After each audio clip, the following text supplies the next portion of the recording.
May I have your attention, please? The homes for Pinellas Summit will begin shortly.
Want to live in stable, healthy communities, but fostering that kind of community requires that we create diverse housing options. If we're only building for high-income folks and we're building nothing for folks who are our essential workforce, our cities can't survive, right? Pinellas can't survive, right, in the long term if we're hollowing out the diversity of options that people actually need to live here and thrive here.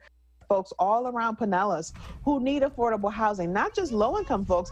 There are a whole heck of a lot of middle-income folks who are struggling to find a decent place to live in a thriving community. When people say not in my backyard, most folks are not mean-spirited. It's not that folks can't figure out that, right, they don't want folks to have a great place to live. It's that they're concerned about their own financial future. They're concerned about what's going to happen to my property values, what's going to happen to the equity that I got in my house, what's going to happen with my kids. And so a part of the opportunity is to say, listen, you think that you're losing something, right, because we're trying to build more affordable housing, but let me tell you something. You should be more concerned about what you're going to lose if you don't lean into affordable housing, right? When you don't lean into how we plan out a Pinellas County that actually works, means what you get. And I will say this, when cities that did not plan well for the growth that they were experiencing are starting to look like San Francisco. You don't have to make the case to builders. I think builders are ready to do it. You just got to incentivize it so they'll do it, right? There are very few builders, that are going to take a loss, right, to be able to make sure this happens. But they certainly are willing to do some additional work around low and moderate income housing. There are all kinds of ways we can meet this challenge. Maybe accessory dwellings are not for us, but maybe mixed income or mixed use development is. Maybe it's, adaptive reuse of material. I don't know, but wow, look at the possibilities in this moment for creating innovative solutions. Wow, let's lean into that.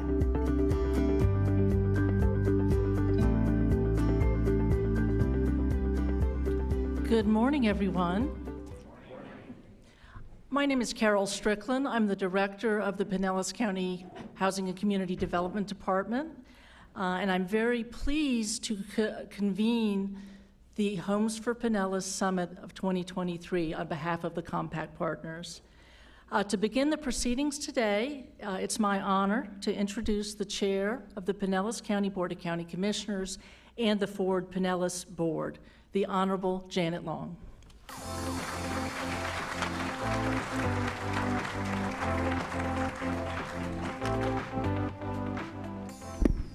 Good morning, everyone. I'm so pleased that so many of you have taken the time to give up your time and come to this amazing summit, which is so important to everyone that lives in Pinellas County. On behalf of the Pinellas County Board of County Commissioners, please allow me to welcome the many community partners who are present today to show their commitment to what has become one of the most pressing issues of our time. Making sure hard-working people can continue to call Pinellas County home, to live in, work in, and play is one of the county's most urgent priorities this year.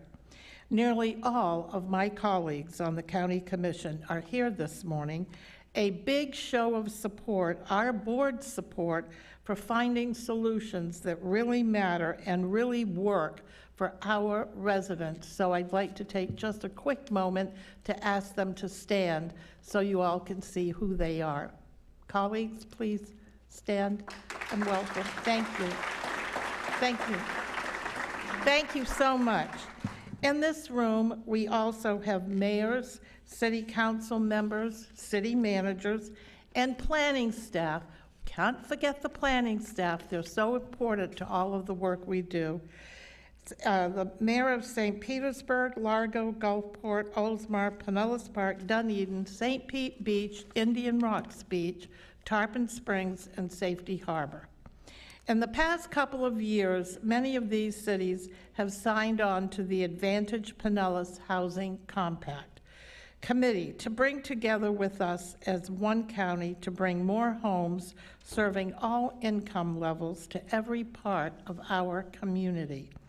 If you've lived here for a while or bought a home years ago, before housing prices really started going up, you may be able to afford your rent or your mortgage. You may wonder why the cost of housing matters to you. Here's why it should matter to all of us, because right now, here in Pinellas County, 1 in 3 families are struggling to pay for their housing. They are all spending at least a third of their income on rent, and many of them are spending more than half of their income to just have a roof over their head. 1 in every 3 people you meet is struggling to keep up with their rent or their mortgage while juggling other basic things like groceries and transportation. These are our friends. They're our neighbors, our teachers, our kids, and our grandchildren who are here to educate our kids and hotel staff that welcome tourists to our beaches. They're also our kids are coming home from college, trying to start a life of their own. on our aging parents watching their fixed incomes quickly eaten away. Imagine you work at a hotel on Clearwater Beach, but you've had to move up to Pasco County and or down to Manatee, drive 45 minutes to work each day, and pay for gas, car maintenance, and insurance. How are you going to move up in your career? Or what if you're a teacher here in Largo and you were hoping to find a nice starter home, but you can't find anything for sale that you can remotely afford near your job? Even if you're able to afford your home, chances are you have a friend or neighbor that's struggling or who has a child or parent who is struggling. But we actually have good news to talk about today. We have a plan. And more importantly, we have people right here in this room with the knowledge, passion, and resources to make that plan a reality. Pinellas County and our local government partners have committed tens of millions of local dollars to help bring more affordable homes into the marketplace in the coming years. And in the last year alone, we've seen more than 1,000 units completed and under construction or approved for financial support. There's much more of that to come. In government, we're ready to embrace new ideas for how we can get this important work done.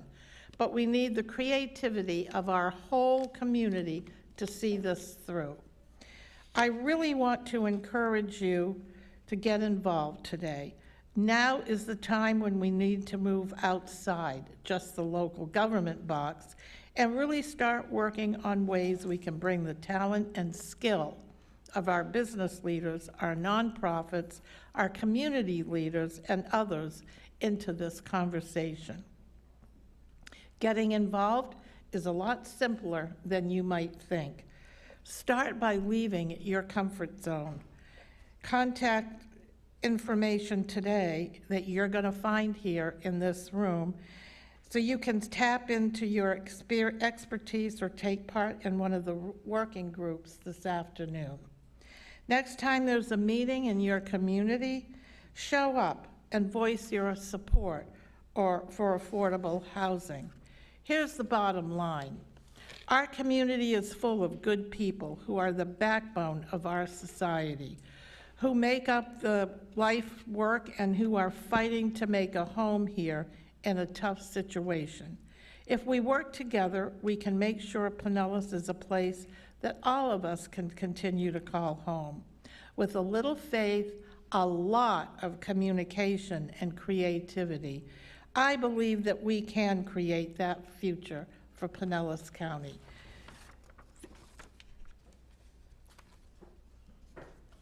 Remember, we're talking about our friends and our neighbors, our kids and our grandkids. So thank you for listening to me today, and now I'd like to turn it over to our next panel. Thank you.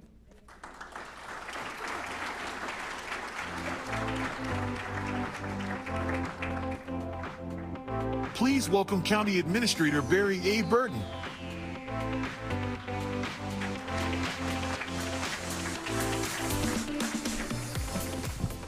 Well, good morning. Ditto, everything Commissioner Long said. You know, this is probably one of the topics that comes up the most in any setting we go to. Economic development, issues of our kids growing up here, issues of just competitiveness, that we have to do something different than we've done. Now, here we have our elected leaders in the room, we have our staff, and it's going to take everyone coming out of their comfort zone and coming up with creative solutions to make a dent in this problem. You know, the last time we did this is our second one. We did it in 2020, and that was a Zoom meeting. And so we're here today to really come up and talk about big ideas and how we can do things differently to impact what we know is a growing challenge. Since that time, I know a lot of people here have put a lot of effort in, and we can celebrate the fact that we've leveraged between federal, state, local governments, and private investment over $317 million since 2021 into new, affordable, and mixed-income developments here in Pinellas County. the housing compact is, I think, a true partnership where we can come together and come up with creative solutions, because it's not going to occur without us looking. We've got the Housing Action Plan. We have Advantage Pinellas. And, you know, there's a lot of issues that we come up with, and we've talked about this at the county commission level. We come up with density issues. Everybody shows up for when we have, when we try to increase density. And that's tough. It's tough on our elected officials. We always say, let's build more, and then we come up with how much it costs to subsidize a unit. The first subsidized unit that we did out of the penny for Pinellas that the commission approved was about $25,000 a unit. I just saw a development in St. Petersburg that needed subsidy over $200,000 a unit, $150,000, $200,000. The amount of subsidy, we can't just throw money at it. We're going to run out of money very, very quick. We've got to be creative in how we come up. And the people in the room, you guys are the ones that can come up with those solutions. It's going to get tougher and tougher. I'm going to share one example that I come up with. I stopped out on a road crew, as I typically do, and just talking to our staff. And we had a variety of people there, but some of the older staff said, what are you going to do? And they point over to some of our younger staff right there on that road crew. That young kid that had just started, he's at the lowest end of our pay scale. He's got a family, he's hardworking, he's got a job. His rent went up $400 a month just to live where he was living. What's the impact on a percentage of income for that person making maybe $16 an hour? It's real. It impacts families, and we've seen the skyrocketing rent and housing prices over the last several years. It just makes our challenge even that much harder. And so when we talk about attainable housing rather than affordable housing, we've got to get rid of the stigma too. We've got to address that we need places for people to live that are family supporting people. They're trying to build a life for themselves. There are young people, and it's getting harder and harder for them to do that. That's just one example that we've heard. I'm sure everyone in here has the similar stories. We always talk about police and firefighters and things like that. But and people are down on the beach working so hard. It just becomes harder and harder and harder. Government can't do it alone. We need the help of our private sector partners, and it really is going to be a challenge for us to think about what we want to envision in the future from an economic development standpoint. How do we keep ourselves viable? You know, it used to be, and I've talked to even our own workers about this, they would move up to Pasco. Why? Because they could get cheaper rent or a house, and then they could work here, which we paid more. Well, guess what? Pasco's having to pay more through this economy. So now, from a competitiveness standpoint, if we don't address the housing affordability or the wages, then they're going to make choices, because it's closer for them to live and work. And so we have a lot of challenges ahead of us. I think whether you look at it from a moral standpoint, from an economic development standpoint, it's going to take the creativity of everybody here to come up with solutions. And we need to work both from a policy standpoint and our elected officials and coming up with creative solutions and really talking about the impact if we stay the same. If we do nothing, we're going to get what we currently have, which is unsustainable in our economy. So again, it's been a long time now, 3 years, since we've been able to hold this. And coming together like this, I think, is the only way we have a path forward to really address it, because somebody doesn't recognize municipal lines. They want a place to live near their friends and their family, maybe where they grew up. And so coming together and address that as a region is, I think, just very powerful, and it's an opportunity that we all want to take advantage of. I thank you all for participating in the compact, allowing your staffs to participate in this, and really empowering them to come up with some creative solutions, and let's all get out of our comfort zone and recognize that doing nothing is not an option. But again, thank you all very much, and I appreciate your participation here today.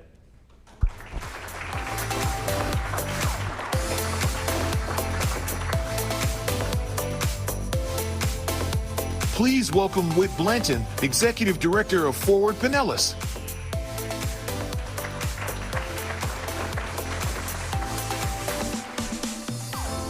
Good morning, everybody.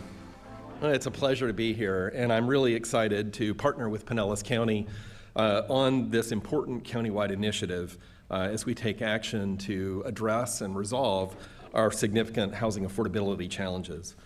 Ford Pinellas' role is really to partner and bring together the 24 cities and the unincorporated county to solve these major land use and transportation decisions that we have, whether it's employment, or whether it's affordable housing, or whether it's just how people get around the county.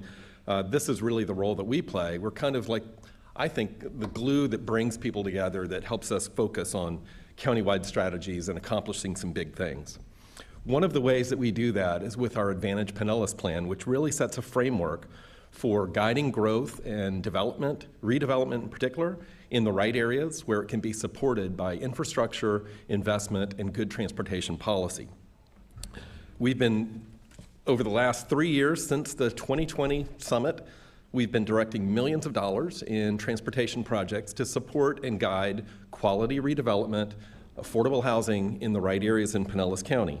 We try to focus on those commercial areas and higher parts of the county where we're going to be resilient, we're going to be more sustainable, and we are not impacting established neighborhoods as much as we might otherwise.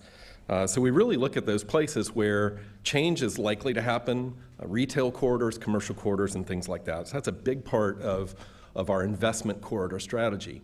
And it's designed to link housing that's affordable with economic opportunity, whether that's jobs or job training opportunities, and then making sure that there's good transportation options in there, whether it's safety, whether it's walking, bicycling, or whether it's just getting around in your car and having access to those places. A key piece of that is the Advantage Alt 19 corridor plan, which links downtown Clearwater through the city of Largo, right through here, Seminole, and down to the city of St. Petersburg through the Tyrone area, and then ties into the new Sunrunner bus rapid transit project. That project is underway, and it's really a prime opportunity for redevelopment, but it's also looking at rethinking how our built environment can support and sustain housing options for people. We also have completed the Target Employment Industrial Land Study earlier this year. My staff is over here on the side of the room. They've all been deeply involved in all these projects.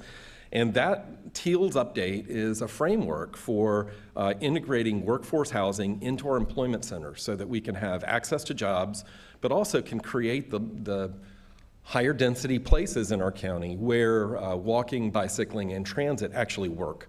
And that's a development pattern that takes a generation to change, but we're planning for the year 2050. In fact, our population projections for 2050 show that we're going to need to accommodate about 100,000 more people in Pinellas County. That's the city of Clearwater, almost. Where do those people live? Where do they go? And we're going to have to think differently, that housing is going to look a little bit different for Pinellas County, because if we're thinking it's all single-family homes, we can't do that. So this is a strategy, and it's got to be linked. I'm a big believer that transportation policy is housing policy and vice versa. And if we try to unlink those two, we're not going to be successful. So this is a key piece of our critical efforts, and I really appreciate the opportunity to be here, to work with our partners. And we're using tools like incentives, transportation funding, encouragement, toolkits, technical assistance, all those things to help enable and support our partners, because we know the walk you have, if you're an elected official, is not always easy. But we're here to back you up, and we look forward to working with you today. Thank you.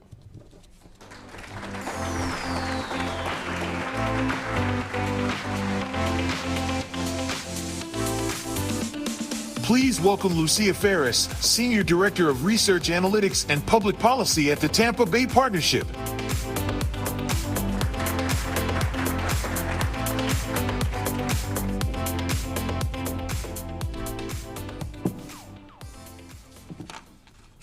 Good morning. Thank you for having me today. Housing affordability has been a concern for many in the county, the region, and the state. As we just heard, the Housing Action Plan was born out of this need when countywide partners agreed to chart a course forward through the alignment of regulatory and policy issues. With 24 jurisdictions in Pinellas, there was an opportunity to improve our collaboration. This summit is groundbreaking because now that the action plan is in place, we will move into implementation. I will be one of the moderators today, and in my role as Senior Director of Research Analytics and Public Policy at the Tampa Bay Partnership, I spend much of my time helping to benchmark data around critical issues, including several areas connected to housing affordability. Convening and activating around data is at the heart of what we do at the partnership, and it is meaningful to see your faces here today. The individuals represented are a phenomenal example of how collaboration can advance an issue that impacts us all. As we dive into this comprehensive strategy designed to provide affordable and attainable housing options for all residents of Pinellas County, we'll start with a panel discussion about the business case for housing affordability. After all, this social issue impacts businesses as well and may very well be a threat to our prosperity. With us today, we have 3 sectors represented: Brent Burish in healthcare, Tim Ranovics in finance, and a wild card representing all industries, Dave Sobush. It is my pleasure to introduce our 3 panelists to you this afternoon. First, we have Brent Burish, the Chief Executive Officer at HCA Florida Pasadena Hospital. In 2005, Brent began his community-based hospital administration career, which to date now includes over 7 years of service as Hospital Chief Operating Officer and 8 years as Hospital Chief Executive Officer. Previously, he served as a Chief Operating Officer and Ethics and Compliance Officer at HCA Florida Fawcett Hospital. Brent graduated summa cum laude from the University of Notre Dame with a Bachelor of Science in Biological Sciences in 2004, and magna cum laude from the University of Notre Dame's Mendoza College of Business with a Master of Business Administration in 2005. Brent adds an important perspective to the conversation, bringing insights from the business community and the healthcare industry in particular. Please join me in welcoming Brent.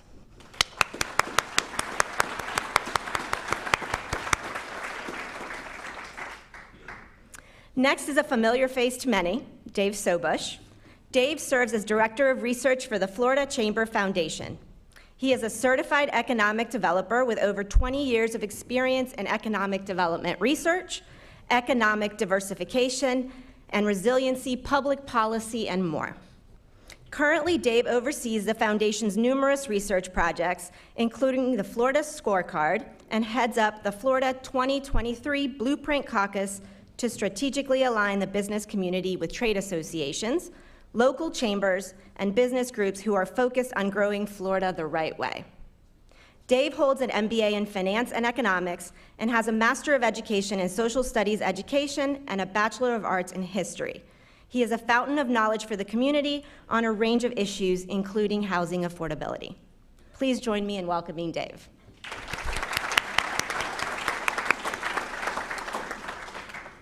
Finally, we are joined by Tim Ranovics, Director of Raymond James National Housing Group. Tim has 15 years of housing finance experience, structuring a variety of single-family and multi-family housing projects, and is responsible for creating and maintaining the group's proprietary models. Tim has primary account coverage of many Florida Local Housing Finance Authority clients and assists senior bankers in their coverage of housing clients around the country with a focus on multifamily financings. Since joining Raymond James, he also has been actively involved in the firm's investment of bond proceeds. Tim received a Bachelor of Engineering degree in Mechanical Engineering from Vanderbilt University in Nashville, Tennessee. We are eager to hear more about what Tim is seeing in the financial services industry. Please join me in welcoming Tim.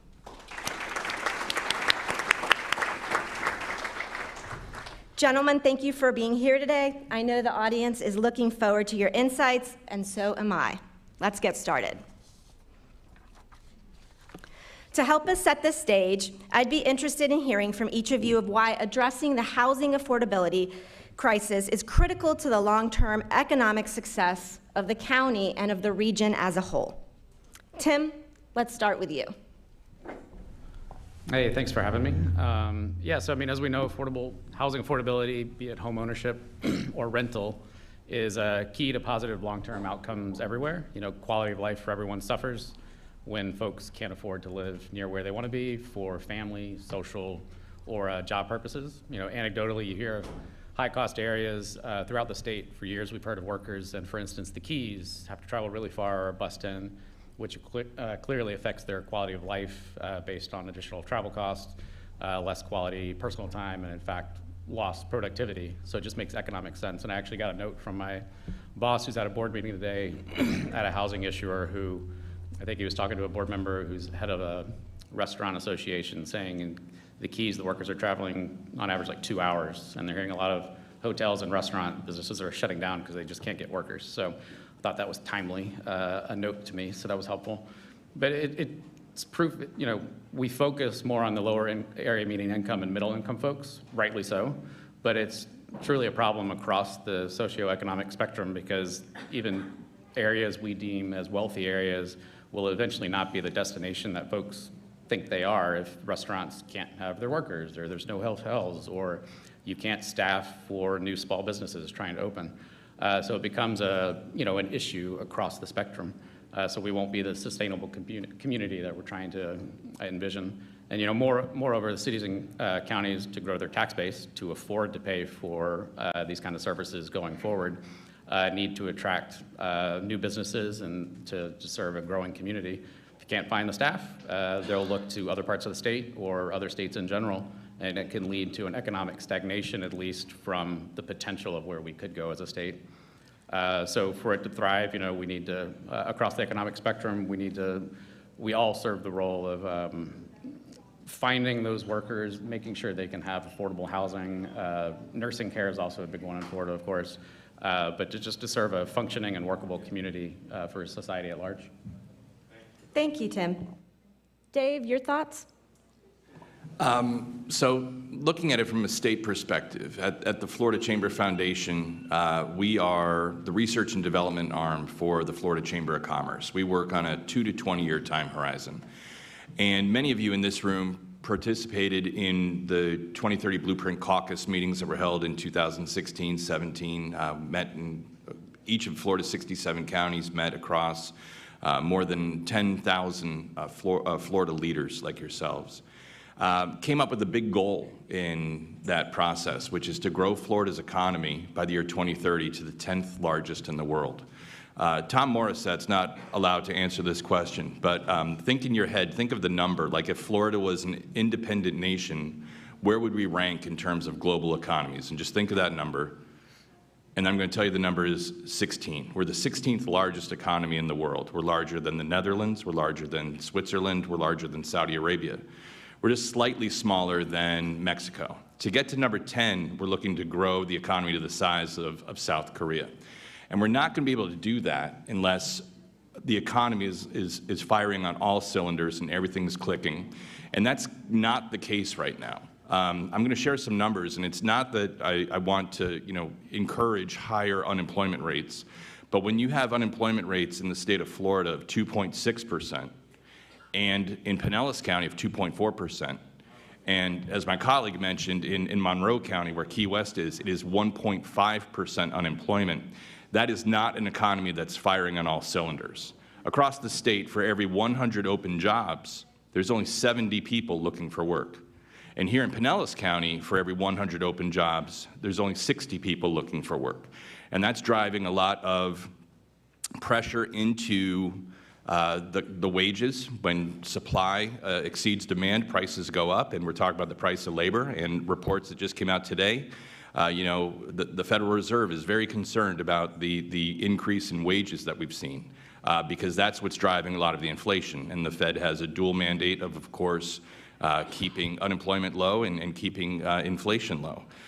So that is sort of the reason why we need to make sure that the state of Florida and Pinellas County remains a place where people can live.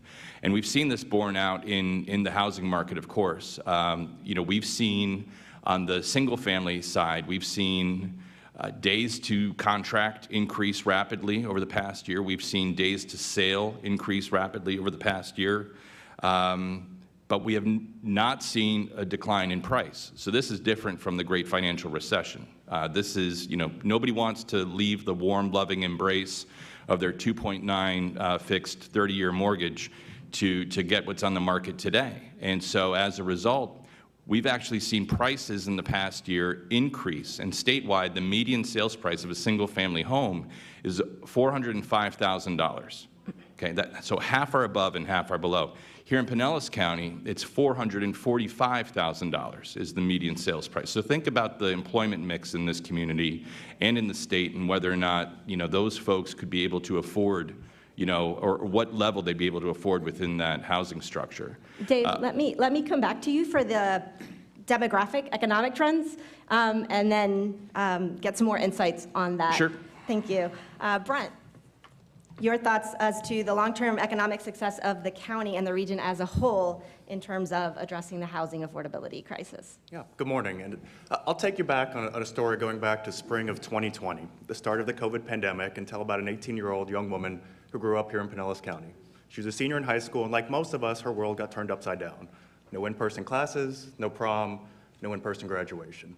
Her parents were in healthcare, so unlike most who are social distancing, her parents went in over 60 days in a row to a hospital to work.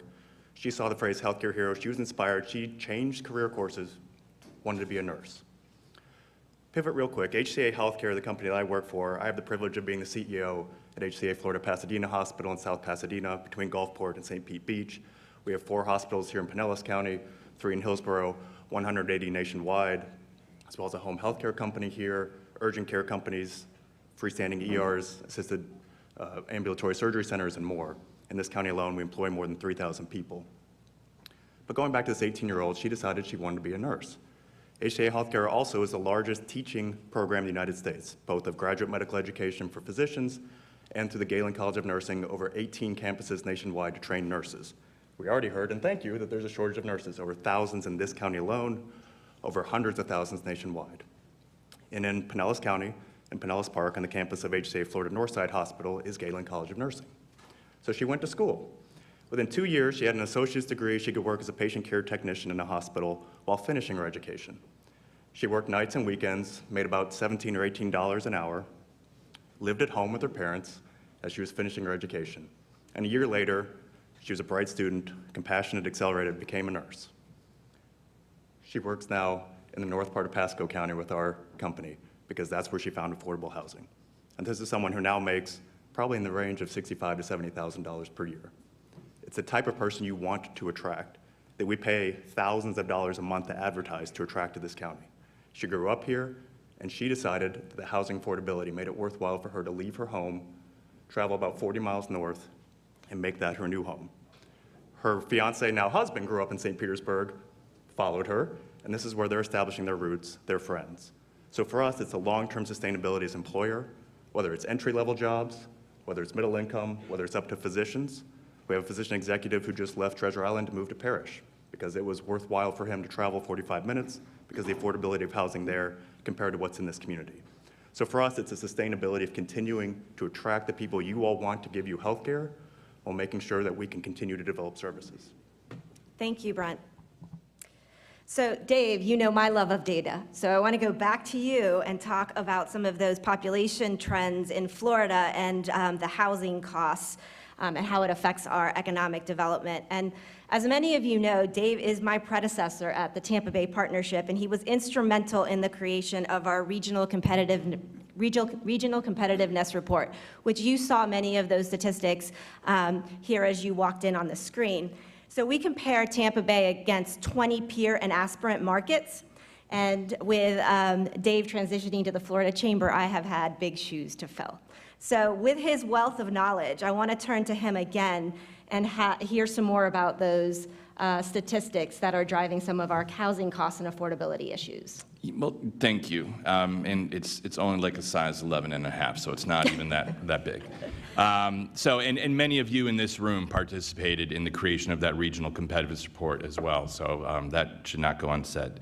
Really what I was mentioning before, just to set the stage, is that housing prices across the state and in Pinellas County are up about 50% since February 2020, which was the month before the worst St. Patrick's Day in history. And, so we've seen tremendous pressure on prices. And That has also bled into the rental market. Actually, when you consider housing burden of rent and utilities of 30% or more of your income, more than 50% of renting families statewide and in Pinellas County are housing burdened. More than a quarter are severely housing burdened, spending more than 50% of their income on housing costs. There was some data that was released yesterday. I made sure that the IRS released the data so I'd be able to share it with you today. It's the only time I've ever gotten anything from the IRS. And thank you. What it is, it's the statistics of income. And so it shows migration patterns. Somebody files a tax return in one state in 1 year and files it in a different state the next year. And they compare that for all 50 states. They do it for every single county. And they take a look at, who's, gaining more than they're losing, who's losing more than they're gaining. Last year, with last year's data, Florida led the nation in net income migration of $23.7 billion. That was $2.7 million per hour coming into the state of Florida, much of it coming to areas like Pinellas County. The data that was released yesterday, Florida is still number one, but the number has gone from $23.7 billion to $39.2 billion of net income coming to the state. That's $4.48 million per hour, every hour of every day, on average, coming in to our borders. Here in Pinellas County was the 7th largest gainer in the state, and it was just like $1.3 billion of income coming to Pinellas County.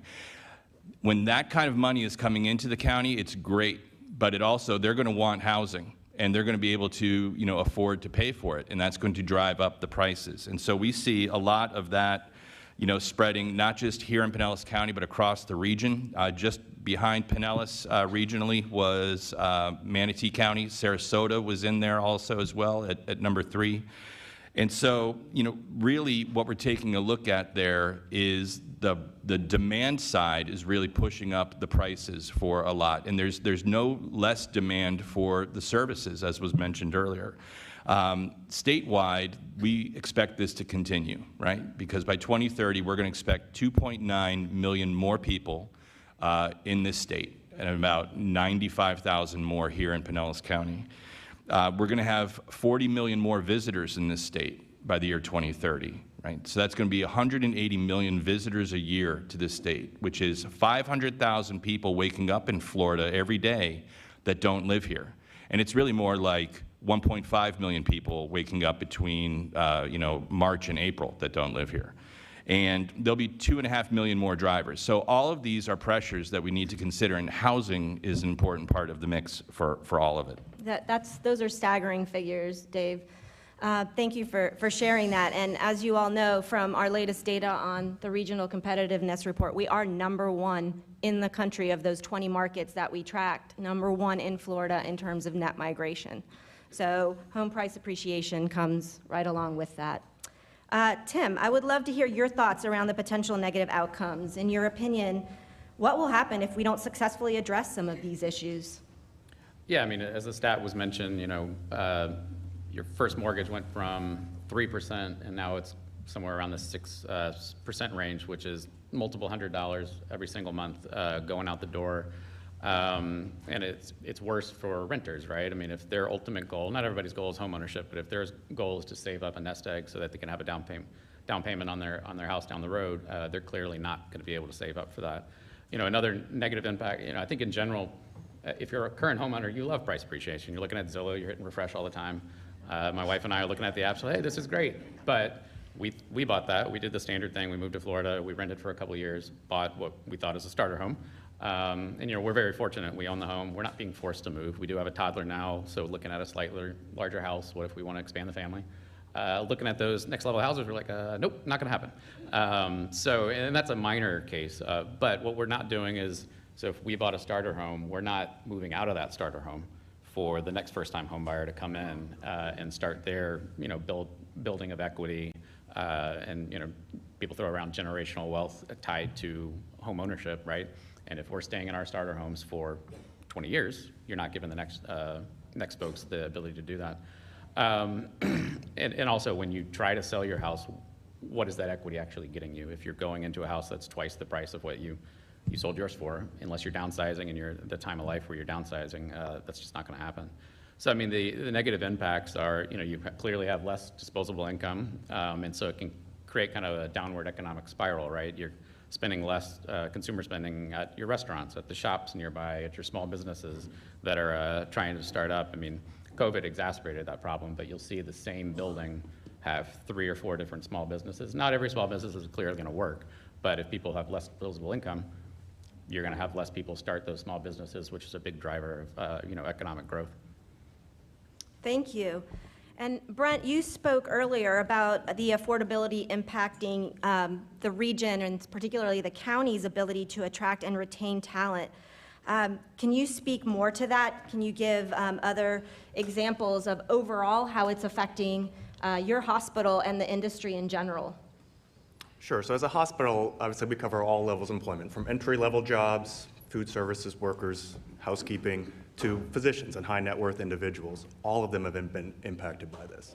We've seen patient care technicians making $40,000 per year after 10 years cry because they're moving to Georgia because their rent is half as much. We've seen physicians move out of this county because they're willing to drive because they get a larger home, more land in the next county to our north or south. We've started doing job fairs in Manatee County to attract people to our hospital that live there because we think we have the culture that attracts people, but not the affordability. One of the things we're going to do to try to address it is student partnerships. We will now pay for education. If you work for us, we'll fully pay for you to become an RN. We have partnerships with St. Pete College, looking at rad students, looking at phlebotomy students, looking at pharmacy students. We have medical school students, others that come through. But I think more critically in this audience, how do we develop partnerships in this community? Very fortunate, a few months ago, Commissioner Gina Driscoll had multiple businesses come together to begin tackling this partnership. How do we create cohesiveness to look at affordability? Stonewig was one of the developers we looked at because hospitals have land, which is rare in this county. Whether it's on our campus, whether it's for future ambulatory development of outpatient centers, we have land. So how do we use that to partner with you all to bring in affordability? One of our sister hospitals down in Manatee County is approaching a senior living home that has 77 independent units to rent them out for 2 years, to bring in nurses from other parts of the nation or even internationally, to bring in lab technicians, to bring in those hard-to-fill positions where we'll subsidize their housing if they work for us. That's the type of creativity we're getting into, but again, it's also about retaining and keeping the talent that you all want caring for you in this community. Thank you. That was very meaningful for activation of the community as a whole. Tim, in your role, do you see anything similar in terms of the ability to attract and retain talent in financial services? Yeah, unfortunately, I'm too low on the totem pole at Raymond James to talk about what our firm does, but what I did do is I tried to do a little research in what I've come across in other deals that I've done. One was separate from financial deals that I work on, but I came across an expanding fast food chain that was offering $10,000 for closing cost assistance to their managers that are first-time homebuyers. So, of course, that's a small percentage of their overall employees, right? They're not offering that to everybody. It's more the managers of their new restaurants that they're opening. But it's a step towards home ownership, as we historically know. Lack of down payment and inability to pay the closing costs is a real impediment for homeowners, particularly first-time home buyers.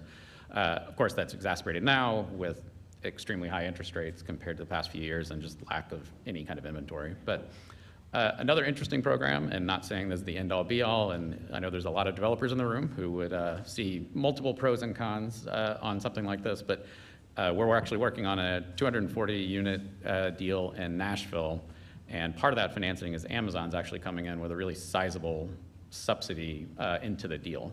And it's not company housing. Obviously, I'm sure they will market it to all of their employees. There's probably a warehouse down the road or very nearby. So it's not direct company housing, but they're seeing the issue. Obviously, they're going to get some PR out of that, but they're seeing the issue trying to make affordable housing, and they'll market it to their employees who are probably having to travel pretty far away to get to their job. And just kind of high level, what's interesting in this one is in all multifamily deals we work on, as you know, the stack just keeps getting larger and larger, the number of sub-debt that you have in there. Amazon, interestingly enough, is requiring a 99-year affordability. And to my knowledge, I don't think anybody else in the capital stack on that deal is actually requiring that long-term affordability. So it's interesting that a subordinate lender in it, a corporation, not a historic lender, is requiring that level of subsidy. So that deals 100% of units set aside at 60% AMI. Those roll off over time, and as the 60s roll off, they go into 80% AMI. So it is really trying to fix kind of a long-term affordability issue. The term of that is longer than the first mortgage and the low-income housing tax credit pay-ins that come in. The other interesting thing that developers could definitely work with corporations on is how do you structure the interest rate on that? Half of that interest rate is hard pay, which can sometimes harm how much you can raise on your first mortgage, but the rest of the interest rate is soft pay and accrues over time if there's net cash flows don't pay that. So like I said, not saying that's the end-all be-all and not saying that works on every financing, but it's just a way of kind of starting that dialogue between corporations who are recognizing there's an affordability issue in the area that they're trying to grow, and ways of partnering, as mentioned. Government funds can't do it all. So it's an interesting concept to look at.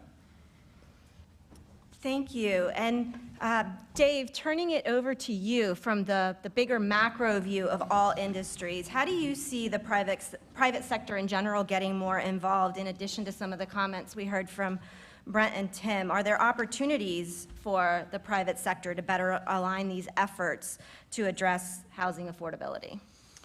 Yeah, absolutely. And, it was mentioned in my long bio that I have a bachelor's in history. So a little history lesson class is that the Florida Chamber of Commerce was established to solve the pressing issue of the day, which was the eradication of the cattle tick.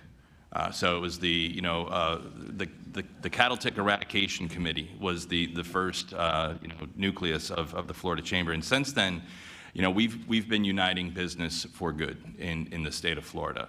I think some of the things that we've seen our members and our businesses that we interact with, related to housing and where we've, been able to unite and take some action. It was, an overnight success story, 15 years in the making, but, what's been done related to property insurance, this session has, it will bear some fruit. For those who didn't know, our Florida accounted for about 7% of homeowners' policies in the nation and about 77% of lawsuits against homeowners insurance. So, some good legislation moving forward there. But we've also been hearing from our members, and again, representing a wide array of industries and employment sizes, the importance of workforce and workforce housing. And, the business community was largely united around President Pasadomo's Live Local bill. There's, no bill is perfect, but, there have been some, I think the most important part of that bill is, some real funding available in there. So I think that's an example of seeing a united business community, irrespective of an individual company, coming together to move the ball forward and achieve some goals related to housing. That's great. Thank you for that. So we're winding down to our last few questions, but they're centered around actionable efforts. So building those affordable and attainable housing units. And so Tim, I wanted to turn this over to your expertise here. What are some of the challenges, whether they're regulatory, financial, that affect the successful development of new affordable and attainable housing? And are you aware of any innovative projects that can overcome some of these challenges? Yeah, I mean, obviously there's depending on who you talk to, there's all sorts of issues. Some folks will say, hey, we need to change regulation. I think the hottest thing right now, or the biggest issue, is just increased volatility in the market in general. Interest rates are just going all over the place. And a lot of that is Fed policy of really low interest rates for such a long period of time since the financial crisis. I guess I need to say which financial crisis at this point. So back to 2008. And so it's just now, as they step back, the volatility in the market is just insane. So you're getting really big whiplashes for, developers and homeowners on both multifamily and the single family side. And on top of that, you see with inflation, increased construction costs at the exact same time as getting a little more in the weeds. When you're doing a 4% low-income housing tax credit deal, which is my expertise, and I work with Catherine Driver at Pinellas County HFA. That's what they do, but the requests for that allocation is limited, and the request for those allocations is skyrocketing at the same time that costs go up, which means the requests continue to increase. So outside of regulatory, which I know a lot of folks focus on, I think it's just the markets in general that's causing a lot of problems. So a couple solutions I've seen some folks do in some of the deals. We do a lot in Broward County. What they've done is they've just started using general funds to close the gap on multifamily deals. So they'll provide 30-year, 0% interest pay due on refinance or maturity. The stipulation there is they have a 50-year regulatory agreement, so they're maintaining long-term affordability. They also have some stipulations in there that, hey, we'll promise you X million, but at the end of construction, we're going to reevaluate. Did you really need all of that? We'll try to claw some of it back if you didn't need it, so that we can, put that into the next deal. Palm Beach County recently passed I think through a referendum, if that's the right word. They're going to issue a GO bond, general obligation municipal bond, to fund housing. They're focused a little bit more on workforce, but they'll provide low interest rate loans to for-profit and not-for-profit, and we'll probably have a slightly different interest rate depending on for-profit or non-profit. On a particular financial model that we're seeing take off, definitely has some pros and cons. It started in California. The statute there are a little more favorable for financing like this, but it's a workforce housing model. So essentially it doesn't use the bond volume cap. That's becoming limited, which is a big help in this environment. It's not going to work in every interest rate environment though. So a couple years ago, it was doing great. Lately, not as many of those deals are getting done, but the pros is it's not using the it's 100% tax exempt municipal debt, not using the volume cap. That's becoming scarce. Some of the issues though is it's generally taking stock that's already on the market, that's market rate, and putting a regulatory agreement on it. So that's positive. You're getting lower AMI, area mean income renters into that product. The issue though is how do you build more stock with that same model? And that's what everybody's really trying to figure out right now. But the other reason those deals work is you're giving property tax exemption. So you got to weigh the benefits of foregoing property tax exemption versus how many individuals are you helping on the lower AMI or workforce housing method. And so that model's not using tax credits. So it's hitting the kind of that missing middle that everybody's focusing on now, right? The IRS has guidelines on how to help lower income, typically below 60 AMI, 60 to 120, there's no product. So this kind of a new product trying to aim for that group. Thank you. Dave, anything to add there in terms of the challenges and any innovative projects that you're aware of to deal with some of this? So there's a couple, I'd say innovative projects, going on around the country. I mean, certainly in Central Florida, we see some of the major theme park operators building workforce housing. They have the scale to do that. In certain other areas of the country, there's examples of the JBS meatpacking plant. They are providing some, good opportunities for their folks in the communities in which they operate. Texas, Cactus, Texas being one of them. I wouldn't associate a cactus with Texas, but in their work, including sort of like a 2-year commitment for their employees that they help put into company-built housing. There's a medical manufacturer in southern Indiana that is, doing something similar. And in fact, they did something innovative where they took over the construction of the homes themselves and were able to deliver them, sort of at zero profit because they weren't in it to provide the profit. Now, each of those companies I mentioned is an employer of scale in those communities. And, so the challenge is aligning and uniting, businesses in partnerships that make sense, for them and for their workforce needs, because, really no business would want to be in the housing business if they didn't have to be, unless you were a home builder. But when it's tied to your workforce, you've got to start thinking about creative ways to do that. So that's the challenge, but also the opportunity moving forward. Thank you, Dave. Brent, anything you can add to that? So I've mentioned the perspective from retention and recruitment as an employer. In healthcare, the other thing that matters is certainly what happens to our patients from a safe discharge perspective. Our hospital expects to be an A-rated hospital in the next release, but we look at readmissions, how many patients have to come back. One of the reasons why HCA Healthcare purchased the home health company in the last 2 years is to be in the patient home. So it's also the quality of the home, making sure that the environment around them is conducive to a healing environment. So I don't know if it's innovative. Simple, for example, we are the largest taxpaying entity in the city of South Pasadena. HCA Healthcare is one of the largest taxpaying entities in Largo.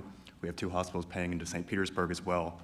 Our hospital sold land at a discount next door to us to the city of South Pasadena for them to build a new fire station about 2 months ago.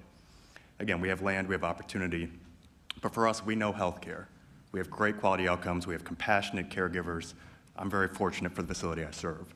What we don't know is innovative partnerships. So it's how do we find the right audience here to create those public-private partnerships where, again, we have land, we have workforce, we have capacity, we have continued demand projected in the future. How do we find those partnerships so we can successfully, both for our caregivers and for the community, find that quality housing going forward? Thank you. And I think it's a great time to do some final closing thoughts, what you want to convey to the audience today as part of this entire discussion. Tim, let's start with you. Yeah, no, I mean, I think this is just helpful to see the partnership between government and business, and then obviously connecting it to the financial market, or what works in the past. In the financial markets, everything is cyclical. I always say you're not normally creating something new in the financial market. You're repurposing something that happened 20, 30 years ago, well before my career started. But you have to keep that knowledge base going. And I think the biggest thing is, we talked about, for instance, I mentioned the Amazon, you mentioned some other employees of scale. How do you bring in smaller businesses into the equation as well? They're not going to have millions of dollars to throw into a deal like Amazon does. But what can they do to kind of help facilitate, affordable and workforce housing in their areas? That could be through closing cost assistance type stuff, so it's a little bit on a smaller scale. But obviously, it's a big problem for them, just as it is for large corporations. Thank you. Dave, your thoughts? I just leave with the closing thought of continuing to do the good work. Let data inform the decisions that you make. There's a lot of great data available through your county planning staff and others. Also would encourage you to check out the FloridaGapMap.com, which has zip code level data available, because housing is a challenge in many communities, but it's many times not the only challenge or the most pressing challenge in the path to prosperity for those communities. So encourage you to continue the good work you're doing and let data inform those decisions. Thank you, Dave. Brent? Talked about challenges. First, I'll say thank you to our county government. The work you all have done in the last few years has certainly set the stage to make this less of a problem than it is. Since we serve the beaches community, the public transportation that's been extended out there has helped dozens, hundreds of people that we serve in that community. And I think for the entire audience, for us, it's an open slate. We're willing to come to the table and have creative conversations, ones that you think may benefit an entire community. Thank you, Brent. Thank you all so much. That was a lot of amazing, thoughtful information. It gives us a springboard from which to take actionable steps forward. So please help me to thank our esteemed panel today.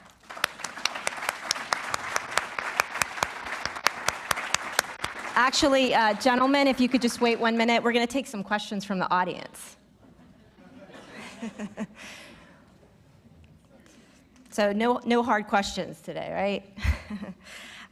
So I'd like to open the floor for some questions, and what I'd ask you to do, if you could just wait until a microphone comes to you so we can all hear your question. Please raise your hand, and we'll make sure that you're acknowledged and a microphone comes your way. Does anybody have any questions? They can be general to the entire panel or specific to one of our panelists.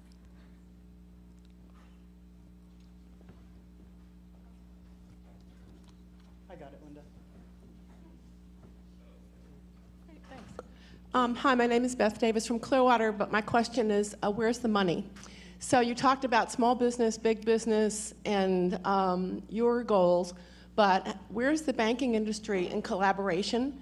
And how do we take people who are billionaires at Raymond James and say, would you like to take part of your money here and let it be tax deductible and build affordable homes in our county? Good question. I wish I was the billionaire who could answer that question. But I mean, I think, part of the, it's not necessarily on an individual basis, but I know part of the Live Local Act was corporations who are paying Florida income tax can donate. They're already going to pay that. They can donate that to, donate might be the right word, but to essentially provide sale financing through Florida Housing. So I mean, I think that's a way corporations big or small, no matter what their amount is, they're already going to pay that, and then they get a big PR boost out of that. So that's money that's already going to go out the door. I agree. How do you incentivize? And to be honest, sometimes they don't need to be incentivized. As I mentioned earlier, it helps the entire community. The wealthy area that person lives in, if all their restaurants they try to frequent can't find workers, those restaurants are going to shut down. That area is not going to be the destination they want to be in anymore. So I don't really have the answer to how do you incentivize that. I think tax breaks and stuff work to a certain degree, but that's not the answer. That's not fully the answer. So I don't really know how to answer that one, unfortunately.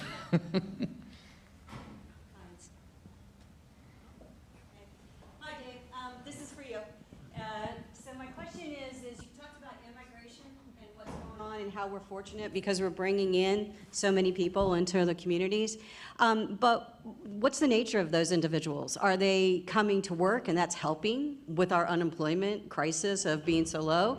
Or are they coming because they already have secondary jobs and they can work from home? Or are they retired? Can you give us a little bit more of a description, if possible? Absolutely. And I thought you were going to ask me where the latest edition of St. Pete Shines is and when I'm going to have it ready. Teresa was my boss, many moons ago. Thank you. So what we do know is that this is not survey data. This is not, people filling out a census form or something like that. This is looking at a tax return for income and a tax return for income. So we don't know if that's wage income, investment income, et cetera, but it is income, and it's not wealth, okay? It is not, a person's net worth moving in here. It is money they earned in one state in one year and money they earned in Florida, the following year. So we know that it's income. I know that I mentioned the $1.3 billion net to Pinellas County. The significant portions of that are coming from places like Cook County, Illinois, $64 million. Los Angeles County, $50 million. And New York County, $38 million. So we're seeing, and in fact, when you look at that whole $39.2 billion figure to Florida, roughly 25% of it was from New York State. And when you add in, the next couple states, Illinois, New Jersey, California, and Pennsylvania, you're at about 55% of that $39.2 billion is coming from just 5 states. Florida gained from 48 states, and D.C. only lost dollars to Tennessee and Wyoming, and the Tennessee was like a rounding error almost. So it's coming from lots of places, but from some of our traditional feeder markets. And I think the work at home is a major part of that because you are no longer required to have that nexus of living where you're paid, right? And so this is a different kind of Florida migration that we're seeing. Rather than retiring, then moving to Florida, it is, I'm going to move to Florida, work, and retire to Florida. Thank you, Dave. Another question here? Good morning. Good morning. My name's Pete with the Related Group. I live in St. Pete. This question's for Brent. Do you have any examples or ideas on how hospitals such as yourself can work with developers to help kind of solve the crisis, and how it could be,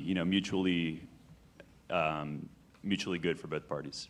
I appreciate it. The question before of where the money's coming from, since the start of the pandemic, our money has gone primarily into wages. And we've increased wages in Pinellas County alone with HCA Healthcare by millions and millions and millions of dollars. And salary, wages, and benefits are now more than 50% of our expenses, as I'm sure other businesses have that same cost.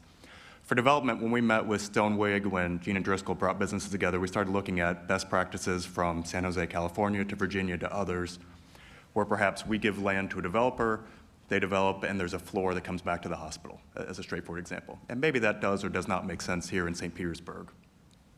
But for looking at it from a development standpoint, I think that's where we're going to take the expertise.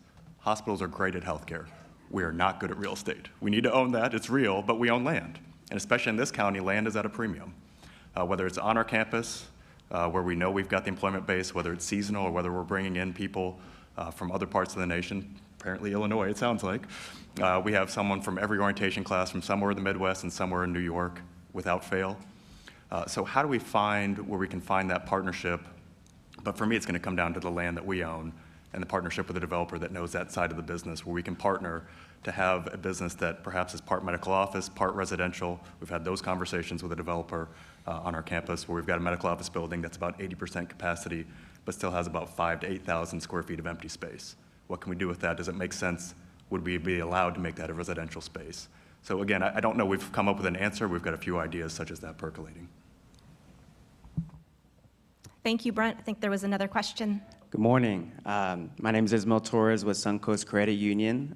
So to add to that first question, where the money's at, would love to collaborate with you all and help identify those gaps and build a program around those needs and fill those gaps. But my question is, how do you see, if at all, the mortgage redistribution plan affecting housing affordability in Pinellas County? I'll open the floor to any of our panelists.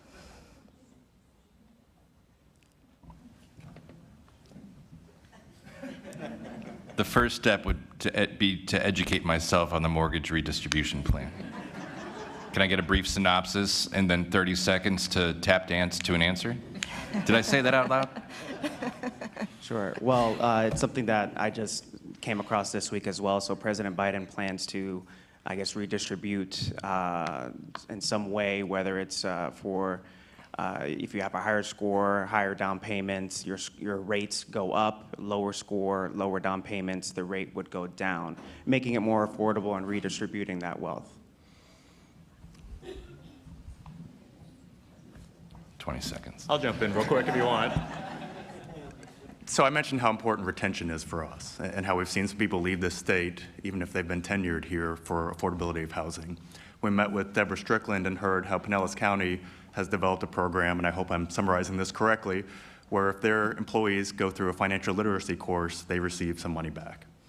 And so does that make sense for us to do as an employer of over 3,000 people in this county to partner with a bank or credit union, even if it's just educational, how they can benefit themselves, lower their mortgage rates, as an example, if I'm hearing this correctly, which is more likely for them to stay in this community.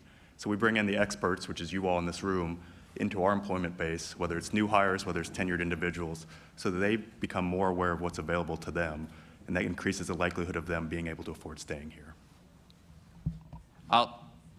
Having received 20 extra seconds to think of an answer, thank you. I'd say there's a lot of moving parts to what makes something affordable, right? And for the purchase, the mortgage rate is part of that. All right. We talked about the recent low of 2.9, the current maybe a little north of 6. We didn't have mortgage rates below 6% in this country between the year 1973 and the year 2001, right? People were still buying homes. What has somewhat changed is the price appreciation, right? So you're applying that rate to a higher base, and real estate prices have increased much faster than wages have over the past 20 years. And to the point he made, that feels great if you look at your household balance sheet and you're a homeowner. Really it's getting back to all the conversations that kicked off this panel, and it gets to housing is going to need to look a little different in communities like Pinellas moving forward for it to be financially feasible and attainable for folks. That doesn't mean it's bad. It's different. And there's ways to lower the overall household cost burden, and part of that is transportation. And as the community moves forward thinking about transportation, and if you're looking to improve that, you can use transportation to solve the actual movement of people problem, but you can also use transportation to solve housing problems, if done appropriately. I've provided the sum total of my knowledge, related to that. The county planning staff and the folks at Forward Pinellas, are much more suited to talk about that. Are there any more questions from the audience? I think we have a question up front.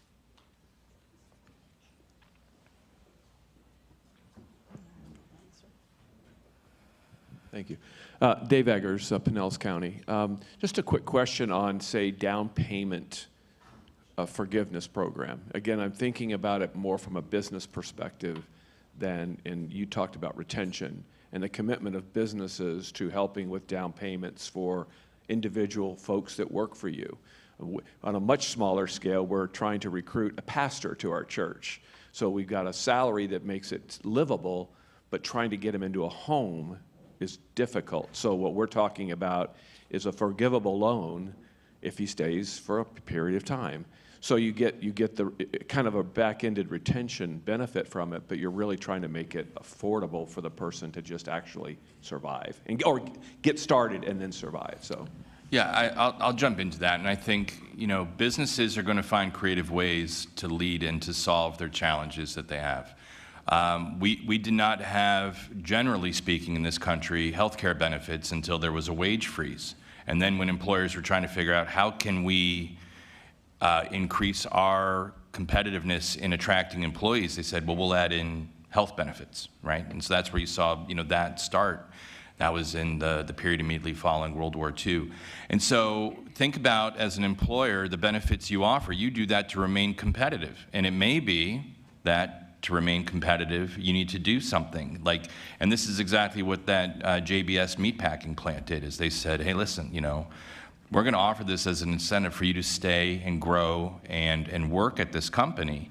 And so businesses will always find creative ways to solve problems because that's what businesses do every day.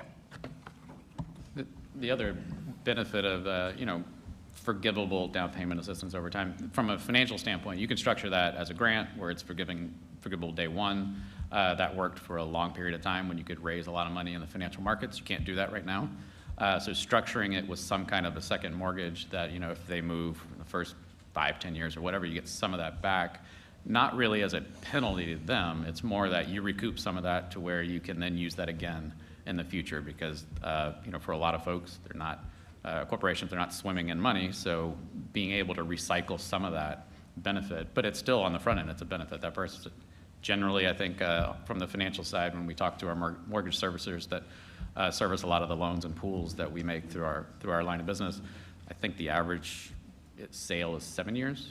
Roughly, before you're moving up. You're moving up to your next home or your job changes or your life circumstance changes. So giving some kind of forgiveness like that I think is a big plus on the front end, but then also if they happen to move for whatever reason, you get some of that back and you can recycle it for the next person.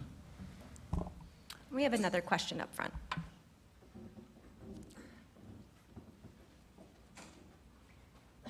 Good morning, and thank you for being here. The one subject matter that we haven't covered a lot in this specific panel is the public transportation options. And I'm curious from Brent's perspective, and feel free to weigh in, as a major employer, not only in Pinellas County, but throughout our region, how important is public transportation to your folks when you are in a recruitment of positions and nurses to the hospitals? Because I know that a lot of physicians that have done their internships are coming here from other areas of the country where they do have really robust transportation options, and I'm curious if it affects you in that way. Thank you. Yeah, thank you for the question. And we've talked about housing affordability, but transportation is a critical portion of that. So the answer is it matters tremendously. And again, if you're looking at the full spectrum of wage earners between medical staff and caregivers, we have about 800 people dedicated to our campus. We have a bus stop on our campus right in front of our main door. Sunrunner is now about a quarter mile down the road from our hospital. We'd actually like to move them even closer if we can. It matters. It matters for those caregivers that want to use that for their transportation. It matters for family members that may want to use that as they visit patients or patients coming to our emergency room or finding their own way home. We pay for Lyft every week to take people home from our hospital. We just think it's safer, it's more convenient, but if we had better public transportation options, that would allow them more visitation and less likelihood to need to come back to the hospital because of their ability to go take that to see doctors or the appropriate care setting beyond just the walls of our hospital. So it matters. I think we have another question in the back.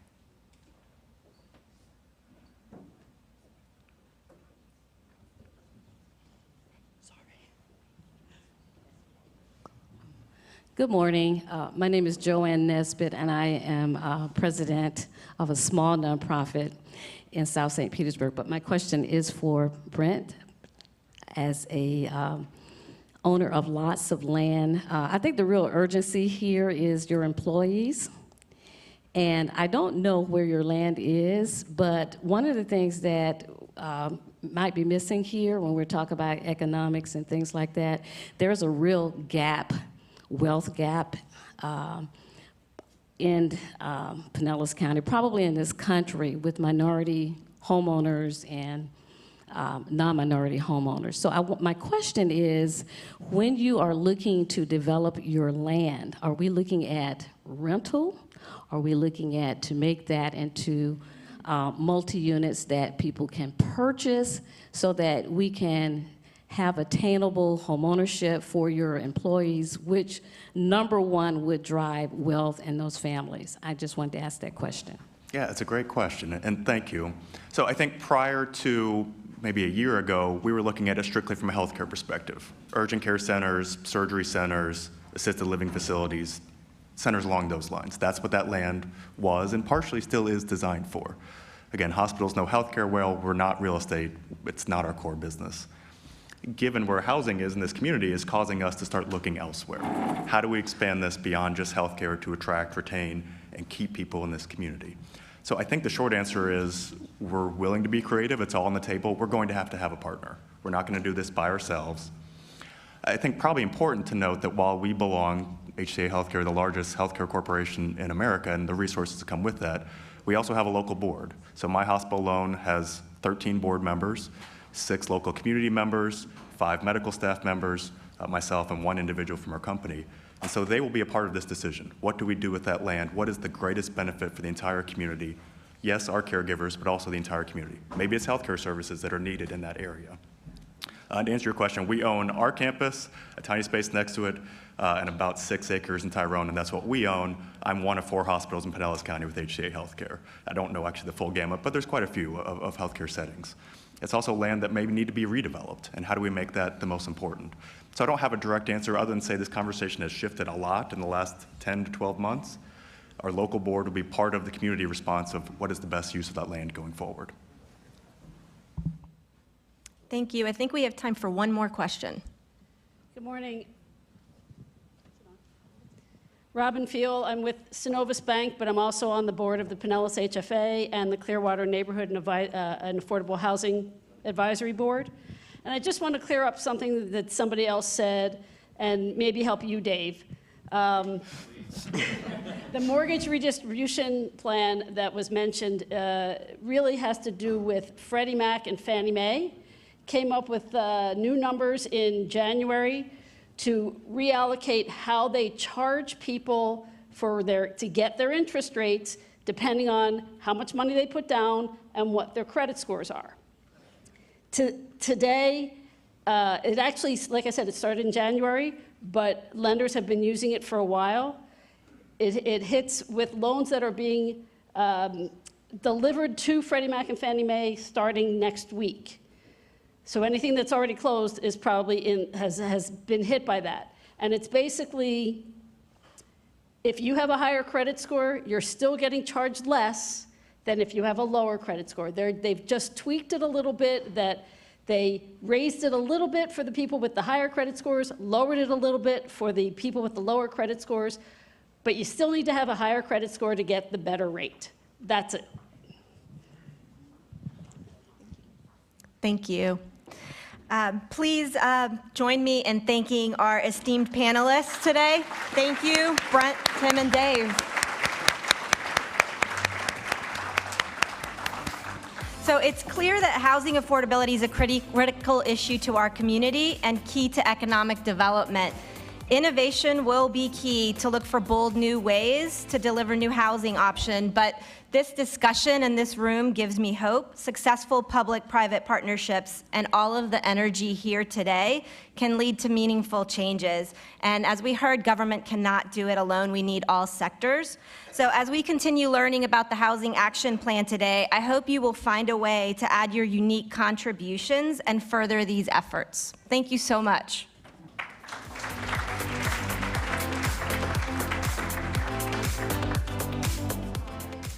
Thank you for that, and that was a wonderful panel discussion. You know, part of our goal today is to have a dialogue amongst you as leaders in the room, to have those conversations and share your ideas.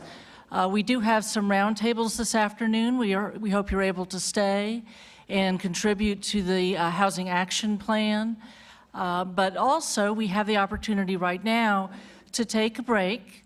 We'll reconvene at 10:45, and I hope you'll take that time to visit and exchange ideas, and we'll reconvene with our elected officials panel in about a half an hour. Thank you.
You ready for me? All right, good morning again, everybody. If we could get our seats, we'll move on to the next panel, which I think you'll find very interesting. We have an esteemed panel of elected officials, a few of our big city mayors here in Pinellas County, and our chair of our Pinellas County Commission. And we're going to talk about some of the challenges that elected officials face and how they're leading in their communities and in their respective jurisdictions, issues of affordable housing and all the things that that's intertwined with. You know, Pinellas County has some real unique challenges. That's why we named our plan Advantage Pinellas, because we don't look at them as challenges, we look at them as advantages. We're a unique county with 24 cities. We're small, we're compact, we're fairly densely developed, and you've got to go through Hillsborough to get to us. But we're adding about 4,000 to 5,000 new residents each year in this county, and I told you earlier that we're adding or projecting to add about 100,000 people in the next 20 to 25 years. And combined with the need for redevelopment, that does present some unique circumstances that we have to deal with, and that makes housing affordability that much more of a challenge. We need to create enough housing to meet the needs of those new residents while still meeting the needs of the residents who are already here, those who are struggling to find a place to live. And you heard the stories about people moving to Pasco, to Manatee, to Hillsborough County, and the jobs will follow. We're convinced if that continues to happen on a major scale like it has. And we have to work hard at preserving the character of the communities that are here already. People have moved here, they bought in, and so there's an inherent conflict and just tension in accommodating those needs and still maintaining that community character. And it's not just a matter of providing housing. We need to make sure that all of our transportation options are continuing to serve those residents, including those who might not drive a car or might choose not to drive a car. You know, the cost of owning a car is about $10,000 per year, and I think it's even higher than that more recently. And if that money can be shifted, maybe you have one car per household instead of 2 or 3 or 4, you can then pay a little more for your home, or you can pay for your education, or you can pay for other things. These challenges are bigger than any one government, and that's why we try to bring people together to maintain a sense of community that's welcoming and affordable while working together to solve these challenges. We're going to talk about how we build partnerships in this panel and how we can learn from each other's successes and how we can issue a call to action across all sectors of our communities, public, private, nonprofit, and citizens. And just from experience working with our local governments, it also means getting our departments within our cities and within our county working together in alignment. And I think we have that in a lot of our communities, but that's another challenge because we can't stovepipe these issues. They're interrelated. And we also need to talk about just having the backbone and the leadership and the will to make sure that the actions that we're talking about today, this afternoon, can be carried out through implementation. So this is a conversation. I'm really pleased to introduce my chair and the Board of County Commissioners chair, Janet Long, who you've heard from already.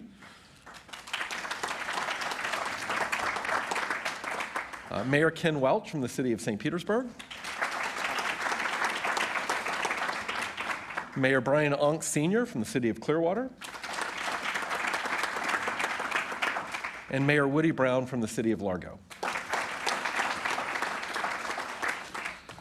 So with that little bit of introduction, I just want to set the stage for the panel, and I'll start with Mayor Welch, since your city has really led on a lot of the affordable housing initiatives, and you've done some really great work.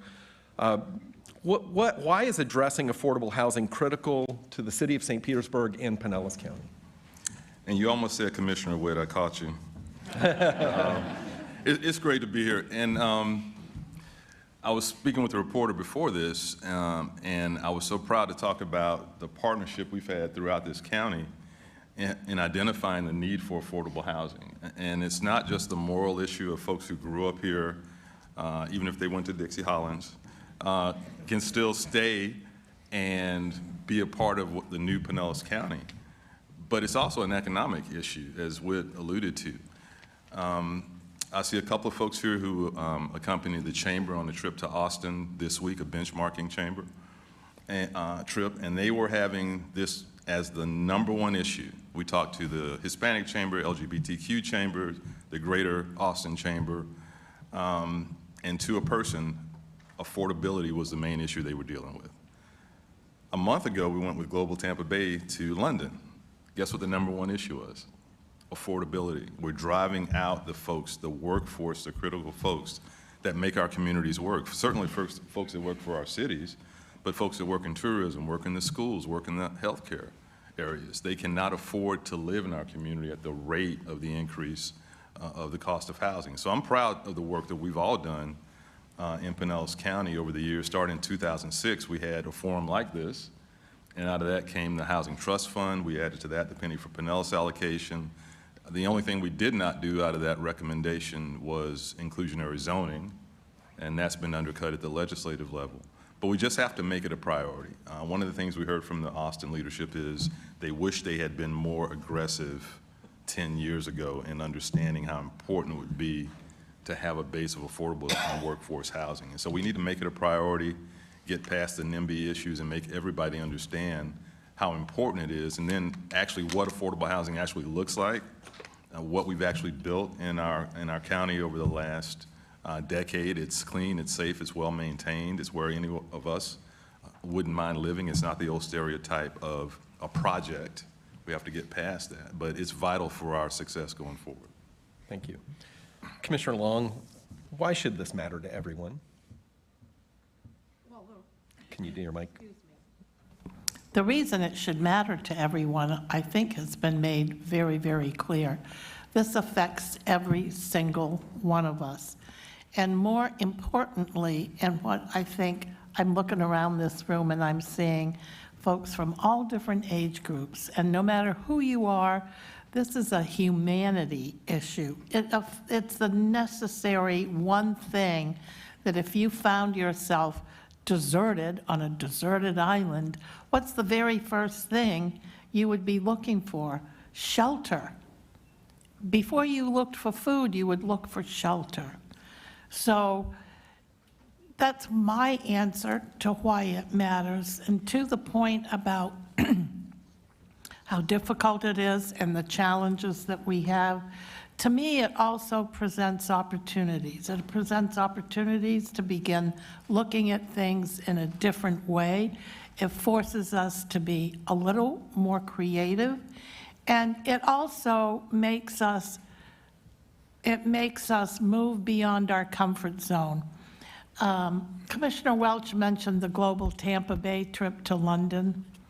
I just want to tell you from my perspective, one of the most important things that I heard, you heard me say this, Mayor, both mayors were on the trip as well. I don't know what happened to you, Woody, but nevertheless, you had good people representing you, and we're going to share everything with you, so don't feel like you got left out. My point is, we had the very distinct pleasure of listening to a woman who wasn't an old woman. She was probably late 30s, early 40s. She was the mother of twin boys. And she had worked in every department at J.P. Morgan Chase. So her reflection, and around the globe, by the way, did I add that in? So busy, busy, busy. The one thing she said in her 45-minute or so presentation that really resonated with me was, you must prepare to be a disruptor. Now think about that. Be a disruptor and be disruptive. Because if you didn't, in the new world that we're moving into with blockchain technology and AI, for those of you who don't know, that's artificial intelligence, those two things together are going to totally disrupt the world we live in today and the world of the future. And so that's why those things matter to me. I'm hopeful that that will matter to you in the same kind of way. And if it does, you will become passionate supporters of this effort as well. And that's what it's going to take. Because even though there are challenges, as I already said, it presents enormous opportunities. And I think that with the leaders in this room, we're smart enough to figure this out. We must figure this out. Mayor Brown, I've been really impressed with the work of the City of Largo and the direction you've taken in the last several years. Why did the City of Largo sign the Housing Compact? Because we don't, well, first of all, I'd like to welcome you all to Largo. Since it's a beautiful Central Park Performing Arts Center. If it stops drizzling, walk around the park at lunch. You'll appreciate it. And I appreciate the invitation to London next time. I wasn't in charge of that, just so you know. Largo understands that this problem's not going away on its own. Pinellas County was developed in a way that doesn't work in today's world, right? With some exceptions of some old historic downtowns where there's connected pedestrian networks and higher density housing and taller buildings, most of Largo and most of Pinellas County is that suburban sprawl. So we decided years ago that we need to focus on allowing density along our commercial corridors and encouraging density both of housing, employment, things to do, and services in our activity centers. So we've done that intentionally. We think it's important. People are moving here, and we really address the housing challenges one unit at a time and comprehensively. So we do things like look at an empty lot and why can't there be a house there? We're looking at our community development code, or our code, and seeing what stands in the way of developing that property or putting a small home on that property, and we're changing some of those rules. We just broke ground on our first through a public-private partnership, our first zero energy single-family home. We're working with a great organization 4 or 5 blocks from here, and so it's going to be one unit, right? But it's going to solve the housing crisis for that family that moves in there. So, and then we're changing our overall rules for development. So moving forward, it'll be easier to redevelop, to put higher density in our downtown and our Tri-City area, as well as Largo Mall Activity Center. If we don't do something, it's only going to get worse. And the best time to do something was about 15 years ago, but this is probably the second best. Mayor Ongst, I'll turn to you a little bit and want to answer the same question about what the compact means to the city of Clearwater and your perspective. Well, the good news, and I've been in office for 23 days, so I'm relying on our experts over here. Unfortunately, we have a council who's been very involved with this, and Denise Anderson, who's bringing me up to speed. But obviously, it's very important. And the funded jurisdictions are in lockstep. There's nothing happening in a vacuum, which is great news, because we all need to work together. Face it, the average citizen doesn't know when he or she leaves Clearwater and enters Largo or Safety Harbor or Dunedin. We're crossing the border, the same in South County and St. Petersburg or Pinellas Park or unincorporated county. We are the most densely populated, yet the smallest county in the state of Florida. And we need to have people need to have housing that they can afford to live in near transportation centers, as that's also very important, because right now housing costs have risen dramatically faster than wages. When I first got married in '76, my apartment was $175 a month. And we had the extended apartment with the security system. My phone bill was $8. I say frequently to people, even before I got this job, I don't know how young people do it. Even people that are making a good starting salary out of college, I just don't know how they do it. So it's very important, and I'm glad we signed this, and we're working in lockstep with everybody, because it's everywhere. Like Mayor Welch said, in London, everyone we spoke to that was helping us, they can't afford to live in a city. Now, fortunately, they have a robust transportation. They can take the train or the tube in to work, which we don't have. So it's very important, and I'm looking forward to continuing the conversation with our council and our experts and with all the other municipalities to see what we can do to effectuate positive change. Thank you for that. I'm going to build on that discussion just a little bit. There's a road in Pinellas County that unites all of us here on this dais, US 19. What is the role of US 19 in your plans for housing, and what does transportation mean from a housing standpoint? And I'll start with Mayor Welch. You've got the 34th Street high-growth corridor down there that's US 19. So US 19 has evolved. Can you do your microphone, please? Okay, thank you. US 19, it's kind of like not being unmuted on Zoom. I have to do that once a meeting. My staff knows that. So, Amy, I've done my quota for the day. You know, it's changed over the years, and I have to give a lot of credit to folks in this room, the MPO, the County Commission, the cities, especially Commissioner Karen Seal, who kind of changed what US 19 was 25 years ago. In our neck of the woods, I see opportunity, particularly on the southern end, not only for housing, as we look at Skyway Lofts that's gone in with 65 fully affordable units.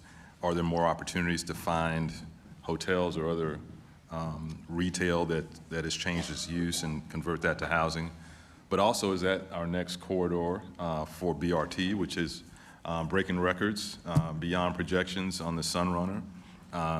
That was a decades-long effort, just to give credit to the folks that worked on that. And yes, I still say green light proudly, because that started our look at what premium transportation would mean for our community, but also, particularly when Barry came in, linking jobs and transportation and housing together, understanding that the three work together is vitally important.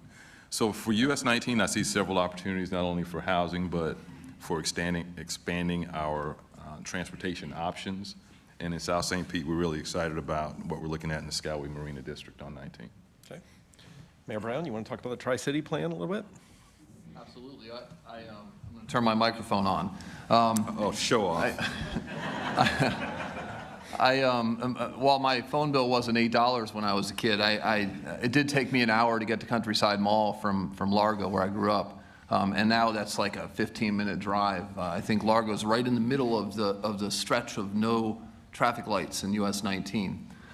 We recently completed our Tri-City plan, which is an overlay plan to allow for higher density to encourage employment. We have the largest employer in Largo is TD SYNNEX, which is a Fortune 500 company right near the intersection of Roosevelt and US 19. There's a lot of opportunity for development and both development, which is rare in Pinellas County, and redevelopment to energize that corridor there. We see a lot of activity already happening on the west side of US 19, right along there, and there's some exciting things, including a large affordable housing. It's got a mixed housing apartment complex coming that's got an affordable component. It also has a lot of really cool sustainability components that we've encouraged, and so we're excited for that. The other thing that I wanted to mention was the Gateway Plan, which kind of ties into that Tri-City area, which connects to US 19 as well. Working together with the municipalities of St. Petersburg and Pinellas Park, as well as the county, to get a real good plan for that, I think is going to be instrumental and a real success for that whole corridor. Okay.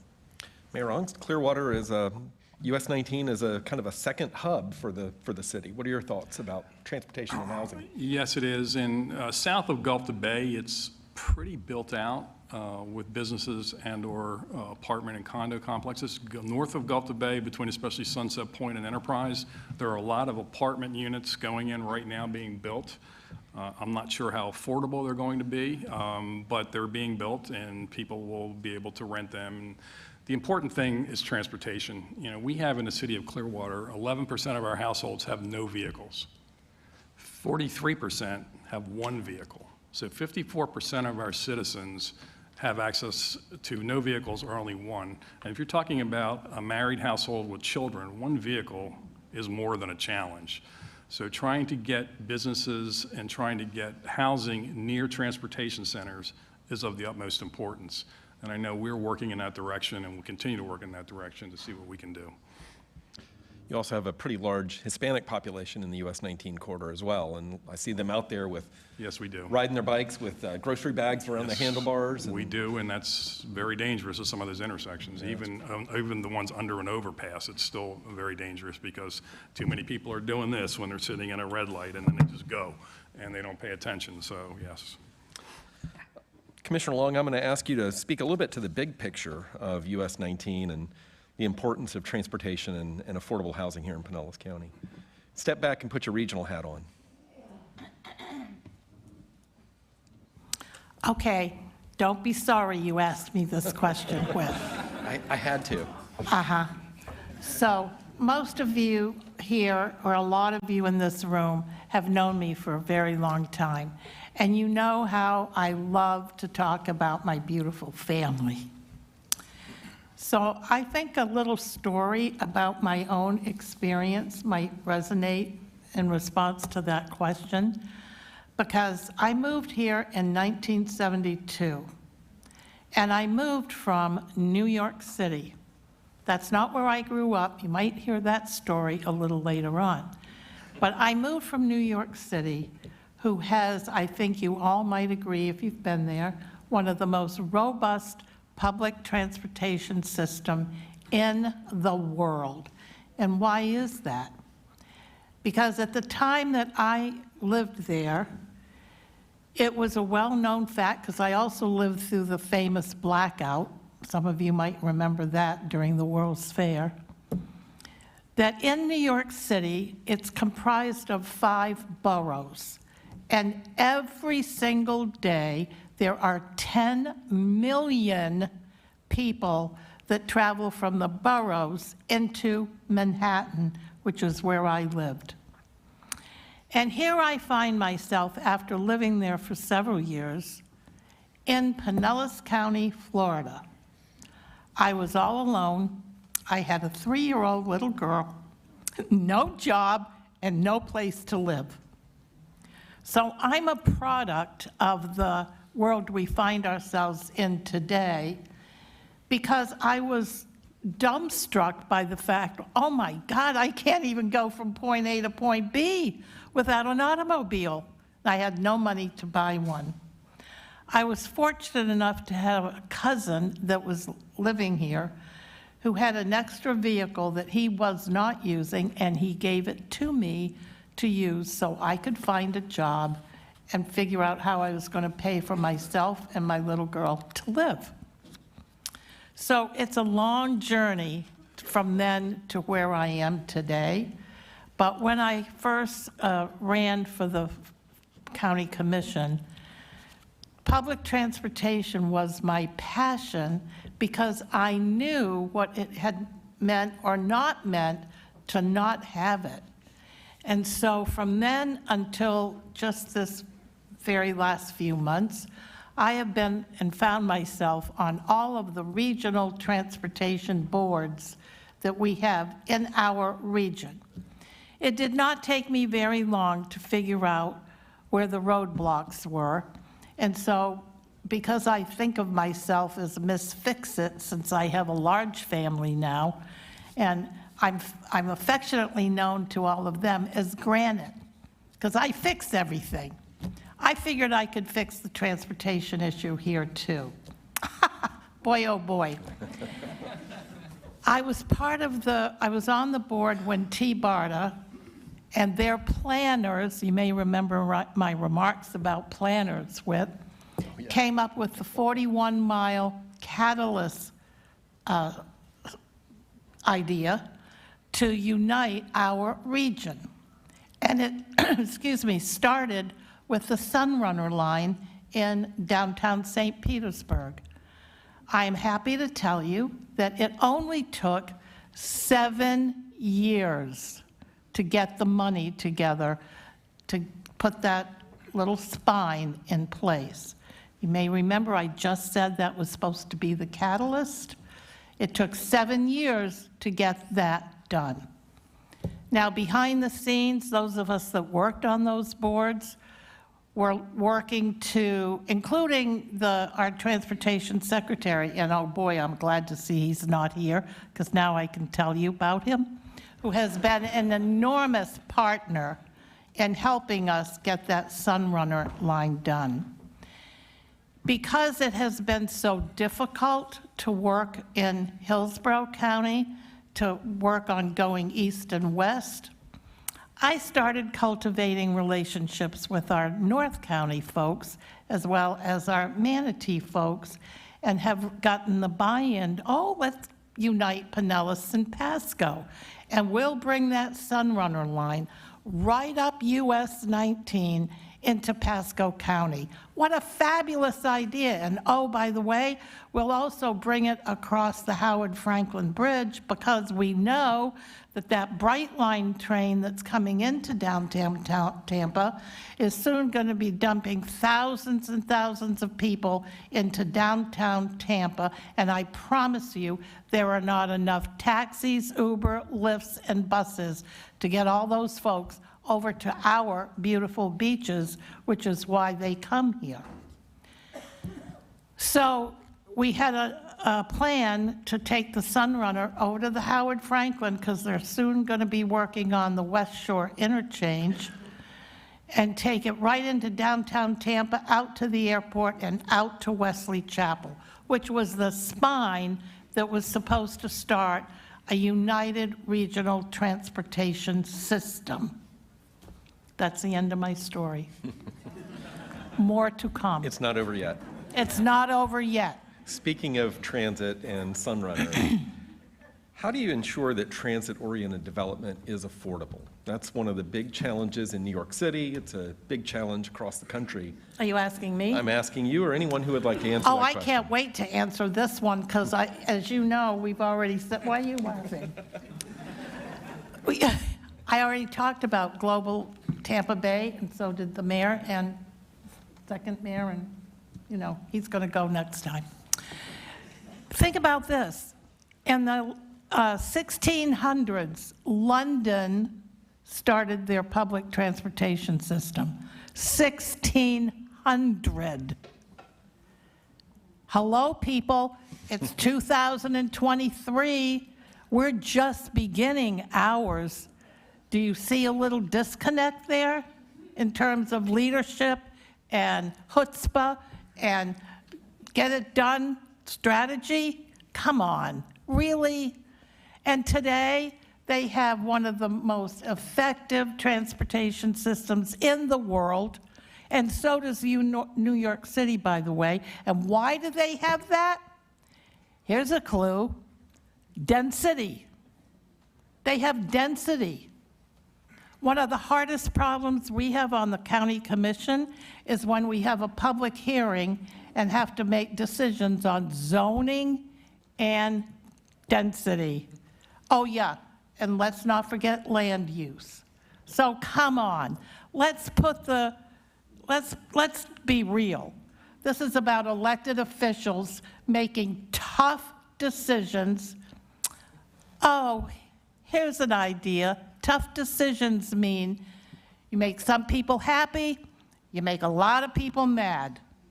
Well, you know what? If you can't take the heat, get out of the kitchen, because these are very tough ideas that we have got to start being real about and not playing politics with what we all know is the right thing to do. Mayor Welch. Wait, if I could jump in on that.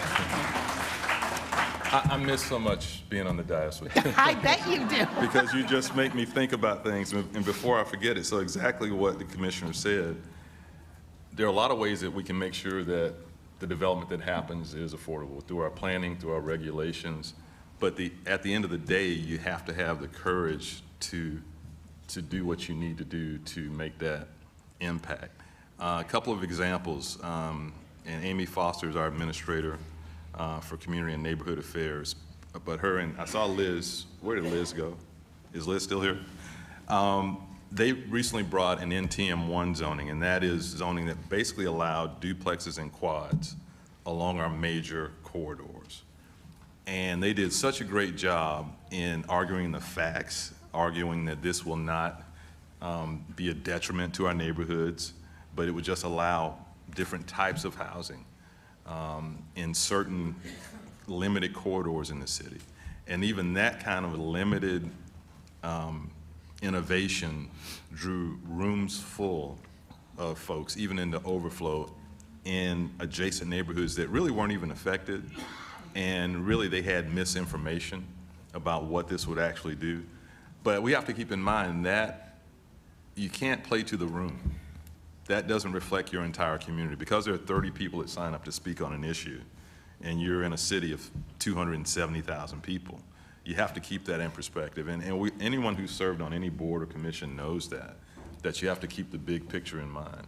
And so we have to support our staff when they come up with a plan that actually addresses the need.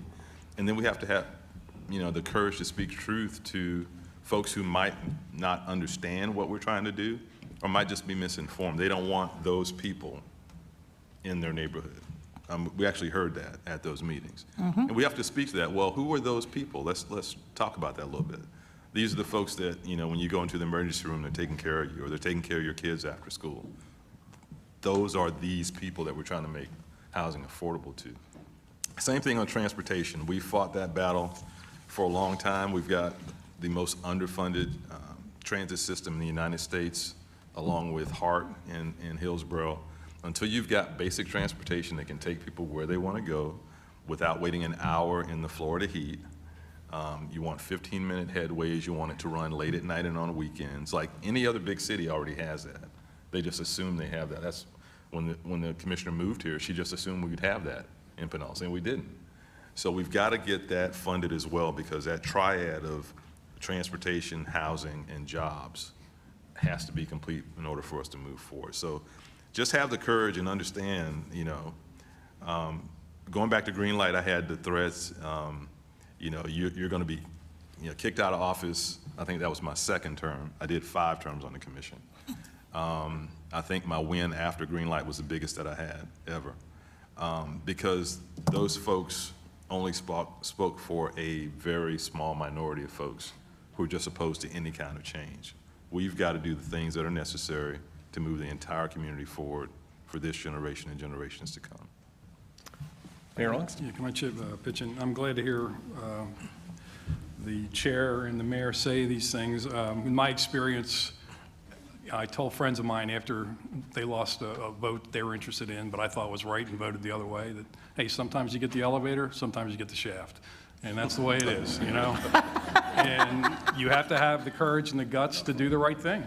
And that's what, right now in Clearwater, I don't know if this is going to come up, but I want to, before I forget, we have 173 workforce housing going in our gateway, which is near transportation corridors and is close to the beach, because we can't put those kind of housing on Clearwater Beach. There's no room for it.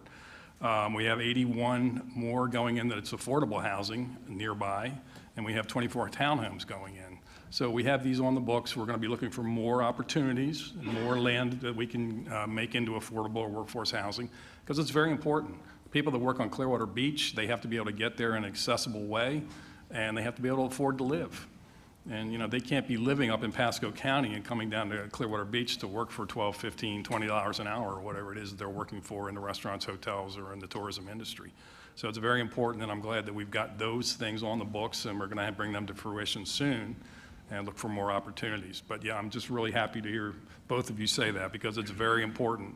It's, you don't win a lot of fans sometimes, but when you're doing the right thing for the community and what you know is right, just do it. Mayor Brown, you got your finger on the button. We have in Largo, we have coming in December, we'll be breaking ground on the highest density mixed-use housing project in the history of Largo in downtown. And that wouldn't have happened without incentives. As was mentioned early on the earlier panel, oftentimes developers are not going to build affordable housing if they can just build market rate housing. So we're able to incentivize that. I think a challenge that our staff is working on is making sure that's long-term, and making sure that it doesn't go away in 20 years, because the need for affordable housing is going to, after 20 or 30 years, is still going to be there. So we're changing some things to make sure that we have long-term, whether we work through land trusts or whether we require it to be longer. One thing that came to mind is with that development, thankfully, the not in my backyard element's really not there. People are concerned about traffic and transportation. Now that apartment, those apartments are going to be about 4 blocks from one of our largest employers, 2 of our largest employers, both the Pinellas County School Boards as well as our whole medical arts district. Most of the HCA employees, HCA is a teaching hospital, so many of those employees are there for a year or two before they move on. They finish their residency. So they don't want to buy a nice place, but they want to live in a nice place. So quality apartments mixed with that mixed use and affordable component as well is perfect. And it's going to keep people from having to live out in Feather Sound or over on the other side of the bridge.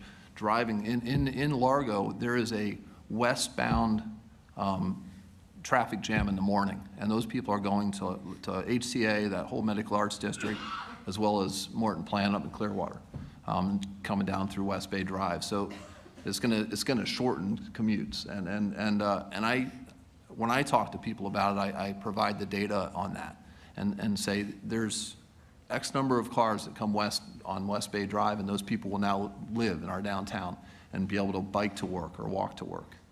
That's the answer long term. Housing touches on so many other issues, from resilience to healthy communities and whatnot.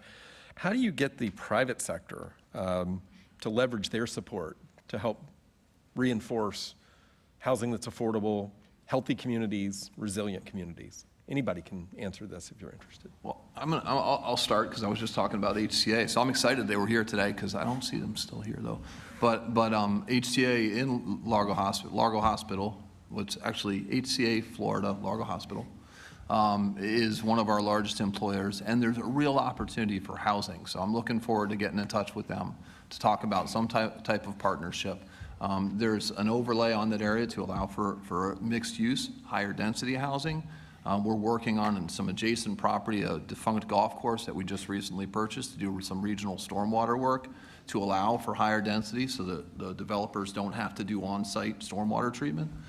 So working together with the businesses, there's a couple large employers in that district, working together with them because they have the land, it's their land, right? But working together with them to work towards some good housing for their employees down the road, but not down the road, right there on site. So I think it's exciting. Anybody else want to talk about leveraging private development? Mayor? Well, I think you have to make it a priority and make sure the business community understands it's a priority. I give great credit to our staff under Amy Foster. They've come to agreement on almost 1,000 new units. We were the first in the state to implement under House Bill 949, I believe is the number. Is that the number, Amy? 1399. Okay, everybody knows what the bill is. Yeah. So Tibbetts Lumber, just north of Gibbs High School, under that law will now be converted or developed into 264 affordable units under the new state law. And so staff was really aggressive in doing that. And the private sector understood it was our priority. And probably the largest, we've got the first in St. Petersburg agreement with Habitat to create homeownership townhomes. And I told Mike a couple of years ago I was jealous because I think Largo had the first one. And so now we've got affordable townhomes coming online. And probably the biggest issue was our historic gas plant, also known as the home of Tropicana Field. When I came into office, we terminated the current RFP and issued a new RFP that was more focused on equitable development, more focused on the promises that were made to the historic gas plant community, and also emphasized affordable workforce housing on-site and off-site as a part of that. And we received 3 very good responses to that from the private sector. So I think if you make it known that as a priority for your government, that the private sector will be responsive. We've got just a few more minutes before I open it up to the audience, and I do want you all to get some questions ready. But let's talk a little bit about resilience. Can you do affordable housing in resilient communities? How do you balance that out? And I think, Mayor Welch, you just had the microphone for a second, but that's been a big issue in your innovation district as well. Innovation, but also in the South St. Pete CRA. And I still believe in equitable development. I believe that lower income communities are disproportionately impacted because they don't have the tools to build resiliency into their communities. And so we're making that part of our plans going forward with the South St. Petersburg CRA, which was the first CRA in the county dedicated to poverty reduction and wealth building. That can be a funding source for helping folks make their homes resilient. and giving access to resiliency platforms to folks who wouldn't otherwise have it. The other big issue that, talk about tough issues that we have to deal with is sea level rise and the coastal high hazard area in St. Petersburg, and all of our communities are impacted for it. We have to start incorporating the data that we know about what our community will be in the next 30, 40 years and have that resiliency mindset as we approach growth and where the density will occur in our community. So for my daughters and your sons and daughters, that we have made the right investment in the right places for them, and so that they can reap the benefits of what we know to be the case right now. We're also, with the Chamber, going down to Fort Myers in a few weeks to see how they are responding to being impacted by a hurricane. And I think that should inform us going forward. Mayor Onyx, do you have any thoughts on resilience and housing affordability? Well, to back up on what Mayor Welch said, is you prioritize not building in flood-prone zones or zones that are environmentally challenged. Try to maybe expedite permitting processes, grants, trying to get grants for homes, the hardened homes that are already built, to make sure that they are sustainable and resilient. So those types of things I know are things that we were looking at in the city of Clearwater. Mayor Brown, any further thought? Yeah, one thing when it comes to housing resilience that is important, I don't necessarily have the answer, but I want to put it out there. We have a lot of residents in Largo that are in mobile homes, nice mobile home communities. They're well above any floodplain, 60 feet above sea level, yet and 1,000 units in one park, right? And the percentage of year-round residents continues to grow as they move down here year-round. All 1,000 of those units have to be evacuated when there's a named storm coming. So figuring out how to transition these mobile home parks to similarly looking yet sustainable, resilient structures is something that is going to make somebody a lot of money sometime, I think. It's probably not going to be me, but I think it's something that has to be looked at. They like the model of having their own little space, their own little piece of dirt, rather than an apartment complex or condos. But it's not safe if there's a windstorm coming. So how we get to a new point on that, I know some of the older mobile home parks are being redeveloped into housing, but some of these are the owners live there, and so they'll probably still be there in my lifetime, and transitioning to something, whether it's a brick and mortar on the same footprint, I'm not really sure what that looks like down the road, but I think there's got to be an answer for that. There's thousands and thousands and thousands of units in Pinellas County.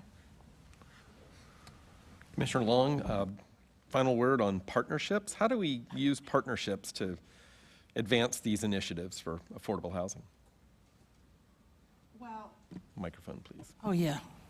Thank you.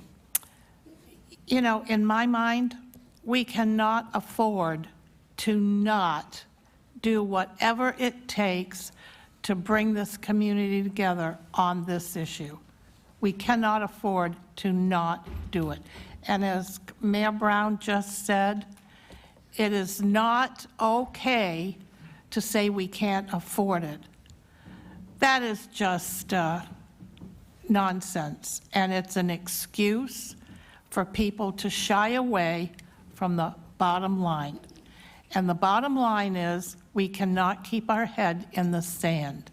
It is okay, I think we can all agree, that it's perfectly okay if we don't all agree on X, Y, or Z, but it is not okay to be disagreeable about it and or bring your own facts to the table. Now, I know in the world we live in today, that is heresy to say that, but if you are the average citizen and you're doing everything you know how to do to put a roof over your head, food on your table for your family and your little kids and grandkids, pay for a car, pay for insurance, do all the right things, there is no bandwidth left in you to listen to the 24-hour news cycle that 9 times out of 10 is brainwashing us. I don't care what side of the aisle you are on, you cannot hear this garbage day in and day out, 24 hours a day, and not be affected by it.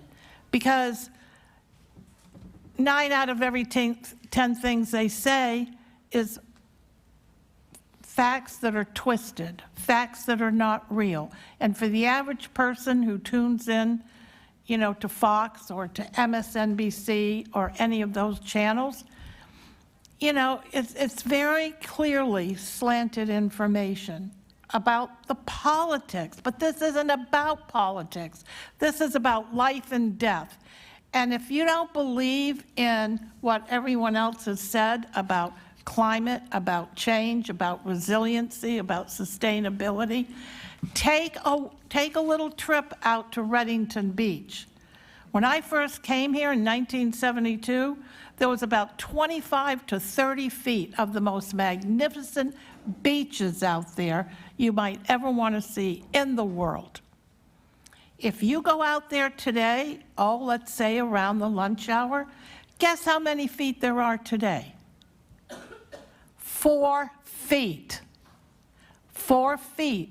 Now you wonder why we're working so hard on getting the Army Corps to change their minds about beach renourishment? That is the lifeblood of our community. Imagine what our economy looks like if all of a sudden all the beaches are gone. And by the way, if those beaches are coming right on up close to where people have their homes and they live, does it take a scientist to figure out that that's pretty dangerous for our citizens? In my head, it's life and death. Thank you, Commissioner Long. You're welcome. You have your opportunity now. So we've got elected officials on the panel. Are there any questions from the audience? I see one right up here. Is there somebody with a microphone? Corey's coming.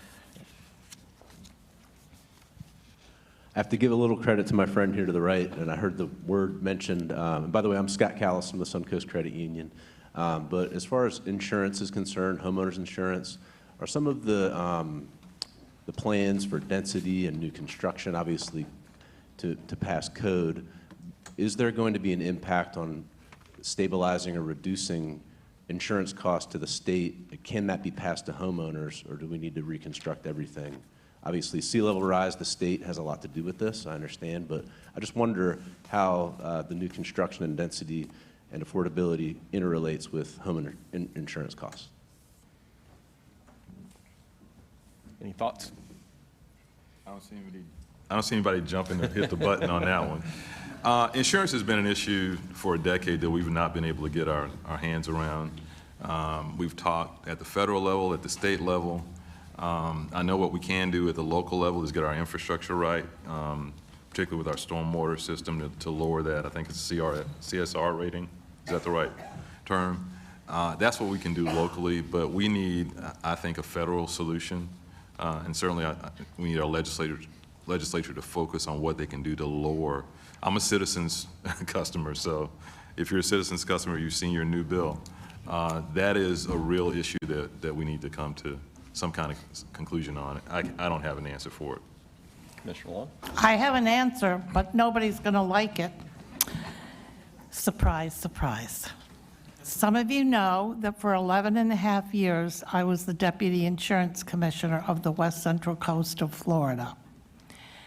And then I went from that to being a member of the Florida legislature. If you want to know why our insurance system is, shall we just say, a little broken, it is because the state of Florida allows insurance companies to start up and be undercapitalized. So you wonder why so many of them are going bankrupt and leaving the state.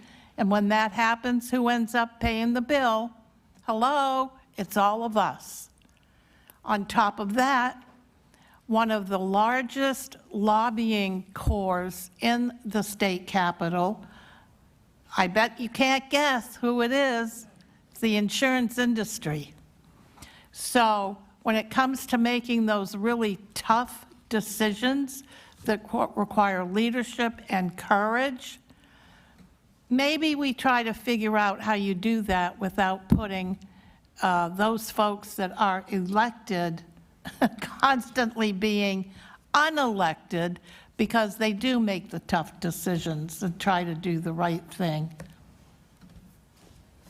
Any other questions? There we go.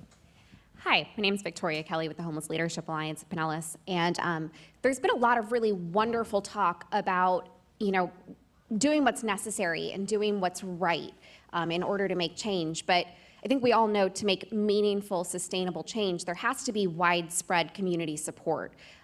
People have to buy in.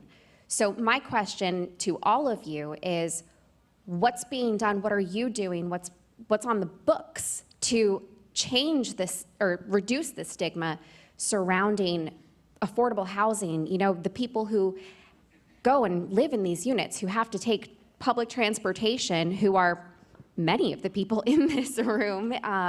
What's being done to reduce the stigma and help the community see that these are just neighbors in need and there's no harm in somebody living in an affordable unit next door? So I'll start with, according to a lot of numbers, Largo's long been an affordable place to live in Pinellas County. So there's an asterisk there, right? All of Pinellas County is becoming unaffordable. But I think when we approached it with our city, we really wanted to preserve our historic neighborhoods and build density and affordable housing and really activities. The people that live in the historic neighborhoods, they want to be able to come to downtown or go to the Tri-City Plan and have a dinner. You can't do that without density there to support those businesses every day. So that's what we've been selling, or basically presenting to our residents.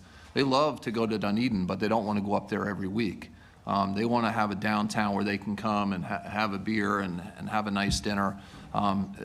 It's an active downtown, but it's an active downtown from 9 to 5. So the promise of that, and that doesn't happen without density, being honest with that, I think has helped all of our residents really get on board with our activity centers and keeping those activity centers along our main corridors and where they expect them to be. Who else wants to? I think we've got a great track record in Pinellas County of what we've actually done with affordable housing. And so what I do, I took a former mayor of Sarasota who heard about what we've done with the penny and took her around to see some affordable housing that we built over a decade or so. So Skyway Lofts was a newer one, but Brooker Creek Apartments, Del Mar Terrace. I was looking to see if Bruce Bussey was here. Is Bruce here? He's around here, yeah. Bruce, I want my spreadsheet. So Bruce sends me a spreadsheet occasionally with all of the development that has occurred in Pinellas County that's affordable. And how many units? Are we up to 10,000 units? Yeah. And so that's our track record. And we can take people out and show them. Most folks don't even know it's affordable in their mindset. So take folks out, let them know what we've done, and again, there's a reason the penny for Pinellas passed by 83% in 2017, because we told folks what we do with the dollars. We put up those little signs, which I don't know if it's illegal anymore under state law, to say this was funded by the penny for Pinellas, and show folks the same thing with affordable housing. This is what we've done with affordable and workforce housing. These are places where you would want to live, where your family and your children would want to live, and kind of get rid of that stigma. That's the main thing we can do. And to the Homeless Leadership Coalition, is that the name of it now? Leadership Alliance. We've got folks in the room that were here when that started in '06, and we did a similar thing to talk about, what does it take to become homeless? Well, it takes an accident or missing a paycheck or a medical issue. That's what it takes to become homeless. And we kind of humanized it, and out of that came funding from counties and the county and cities. Pinellas Hope grew out of that, and then later on Safe Harbor. And just humanize it and make sure folks understand that. And we've got a good track record of doing that. We just need to fill a room like this, have the conversation. We've done a lot of that in St. Petersburg on issues, just invite folks out for a community conversation and have a face-to-face and talk about issues, and you'd be surprised how much consensus you can come to. So we'll continue to do that. Anyone else want to tackle that question? All right, let's move on. Other questions right over here in the center.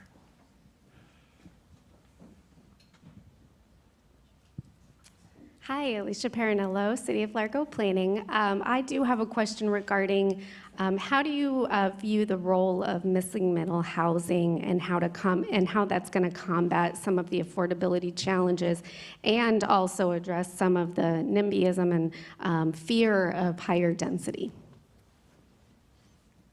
What was the first part of the question? I missed that.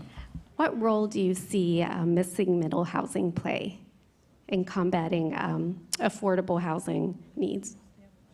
Do you want to define missing middle, Alicia, since it's your question? Yes, okay. Not everybody may have that definition. I'm thinking accessory dwelling units and sometimes tiny homes, townhomes, duplex, triplex. Some of those types of housing that is not necessarily the high-rise apartments, but serves as a better transition for community members that might have that fear of density. So do you see that being an important role in the community? Go ahead, Mayor. Well, obviously it can be, I'm sorry. It can be, but unfortunately, we're a built-out community, so we have to find places to put those types of units. And, you know, certainly that's a gap, especially as I talked about earlier, the average kid maybe gets out of college and maybe starts, you know, $65,000 a year or whatever, like we heard earlier from the HCA person, excuse me. It's a challenge. As far as your NIMBY question, I think it's an education process, like the mayor said. If you take people around and show them actually where these workforce and affordable housing units are, they'd be surprised that, oh, really, that's what that is? It's not what, you know, it's not this crazy, wild place that I don't want next door to me. And again, in education, it's just strictly an education process. And the more you can educate, and the more you can get people in a room, the more you can explain what you're doing and why you're doing it and what it's going to be, I think is going to overcome that eventually. Mayor Brown? I think that, you know, looking at our regulations and looking at places, you know, Habitat is building townhomes in Largo, and we had to really take a look at our minimum lot sizes with that project to allow for the right number of townhomes. 100% affordable, 100% owned by people, which is a great thing. One challenge I don't think has been mentioned yet today is a lot of those type units are being taken away from our market for residents by the short-term rentals in this county. It's happening in Largo. It's happening a lot worse in other communities. But getting around that, I mean, the state's putting policies trying to help tackle this affordable housing, yet not allowing cities to manage short-term rentals, which is taking away units that we can't replace fast enough. So figuring out solutions for that on a statewide or a countywide or citywide level is something that's going to be very important. Yeah, so less preemption would be a welcome thing. That's what I said. Yeah, I'm just reiterating what you said, reinforcing it. So the NTM1 zoning that our council recently approved speaks exactly to that. It's just adding duplexes, quads on near major roadways as a conservative step to try to address missing middle housing. And we have to be innovative and take risks. That might be effective, it might not. When it was tried citywide in places like Minneapolis, it actually increased the price of housing along with the quantity because there's no affordability attached to it. But it is something that's important to us. That's why a lot of our incentives go up to 120% AMI to try to capture that missing middle. Our focus, and I think we did an analysis a while ago that working with the FAST group, I don't know if any of you have talked to FAST, but they're pretty specific about data they want. And we looked at what we'd actually done with Penny for Pinellas, and most of that had gone for 80% AMI and below, because that's where most of the need is. So it's something I think you have to have a balance between the missing middle and the traditional affordable income. Commissioner Long, some thoughts there? Thank you so much.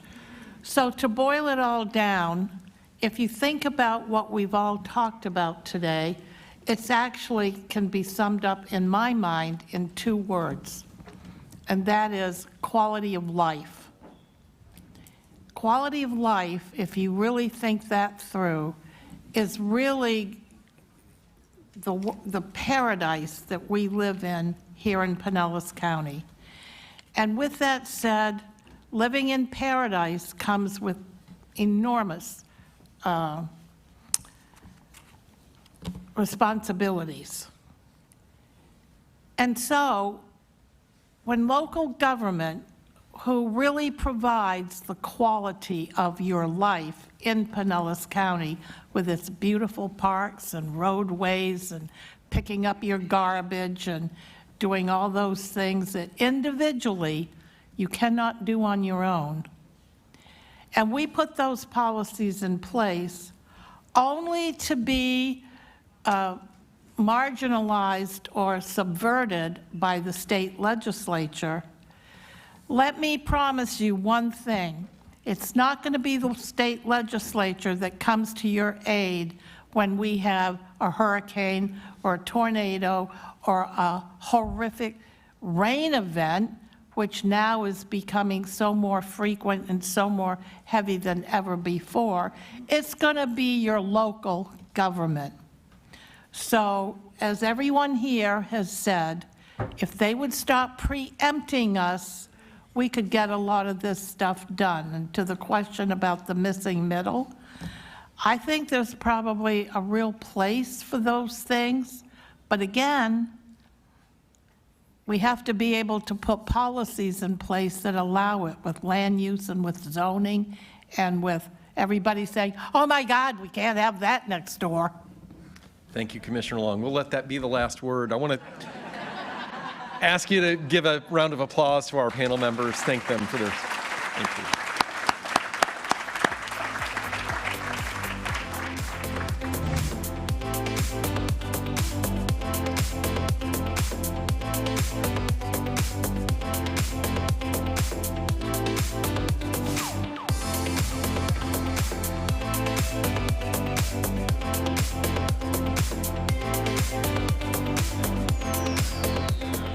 Please welcome Rebecca Stonefield, Strategic Initiatives Manager for Pinellas County Housing and Community Development.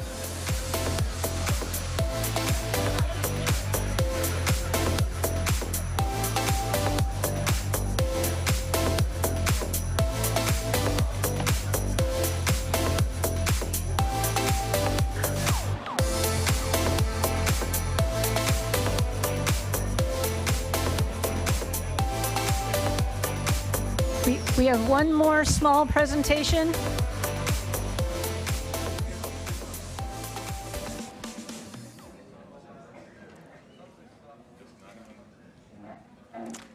I will get you to your lunch, I promise.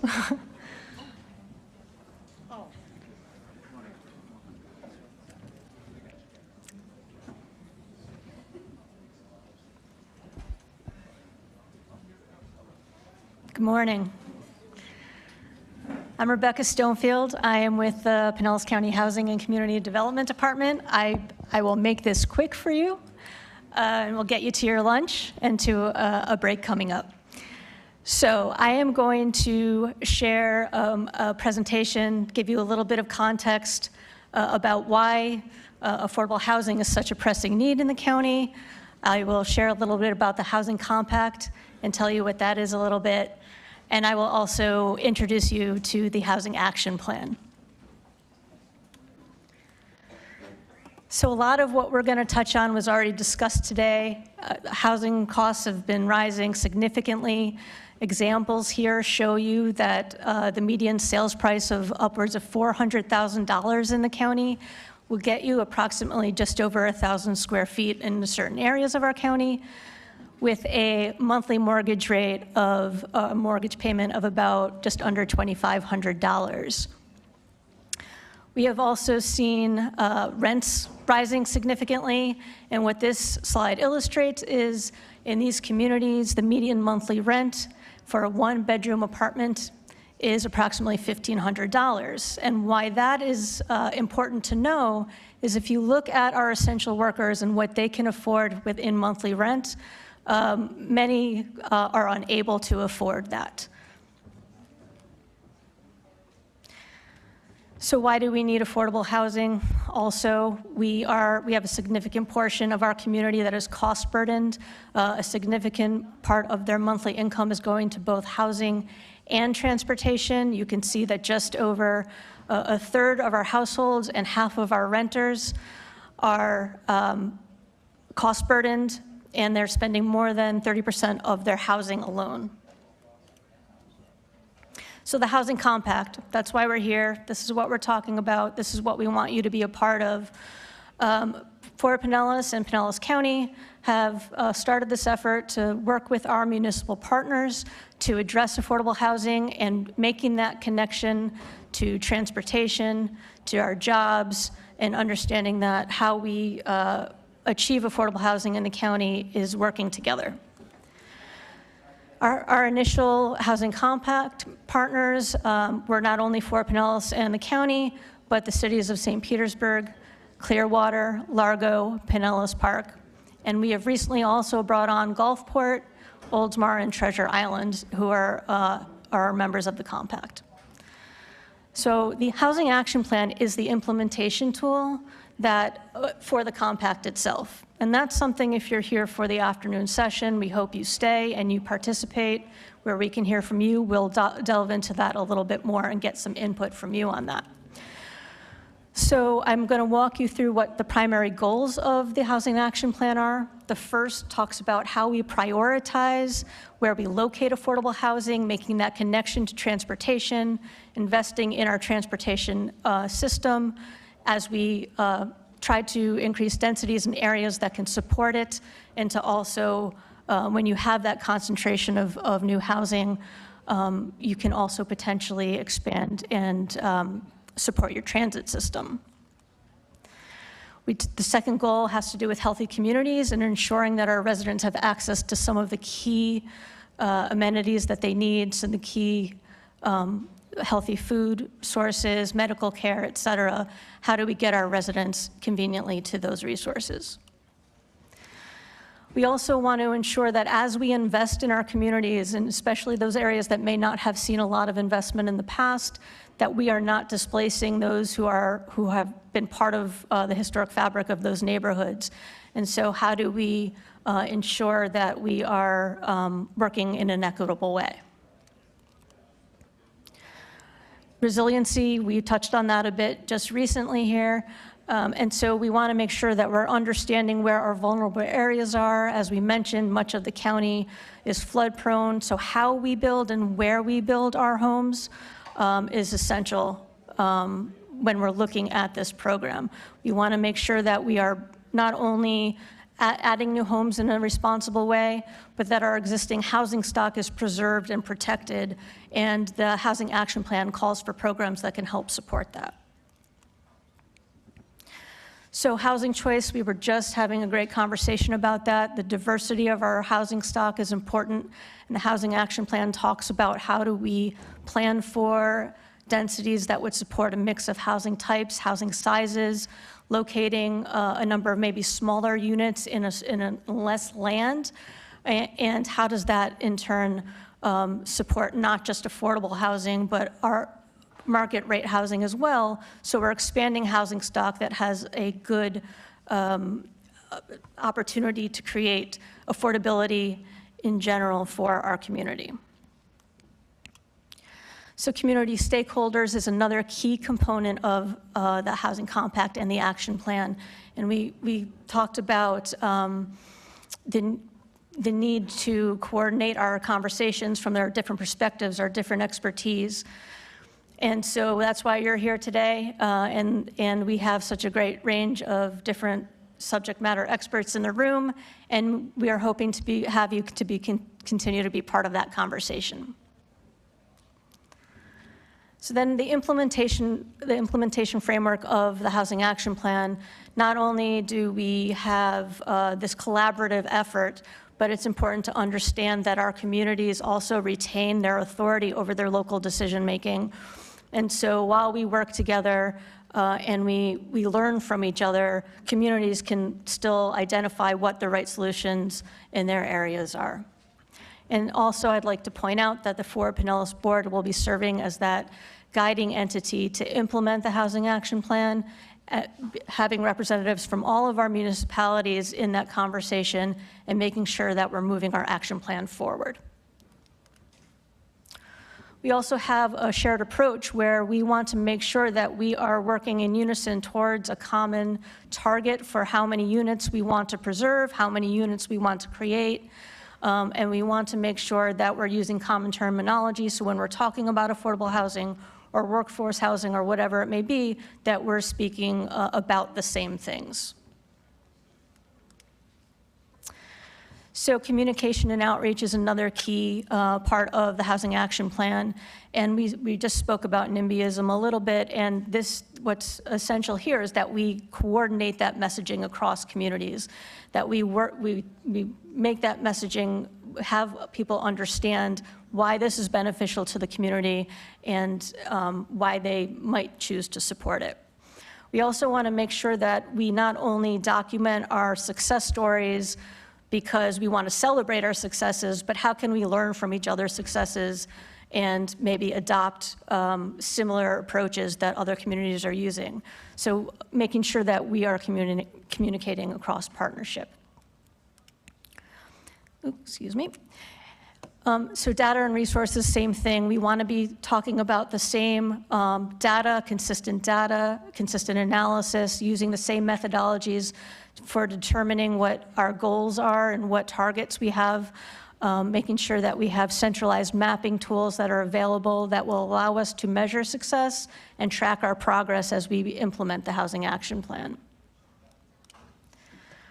So then one of the big things that will be coming out of the Housing Action Plan is a regulatory toolkit. And what this will do is maintain not only a set of regulatory best practices, but what are different funding opportunities or funding programs and other strategies that communities can look to this toolkit and see what fits in their community.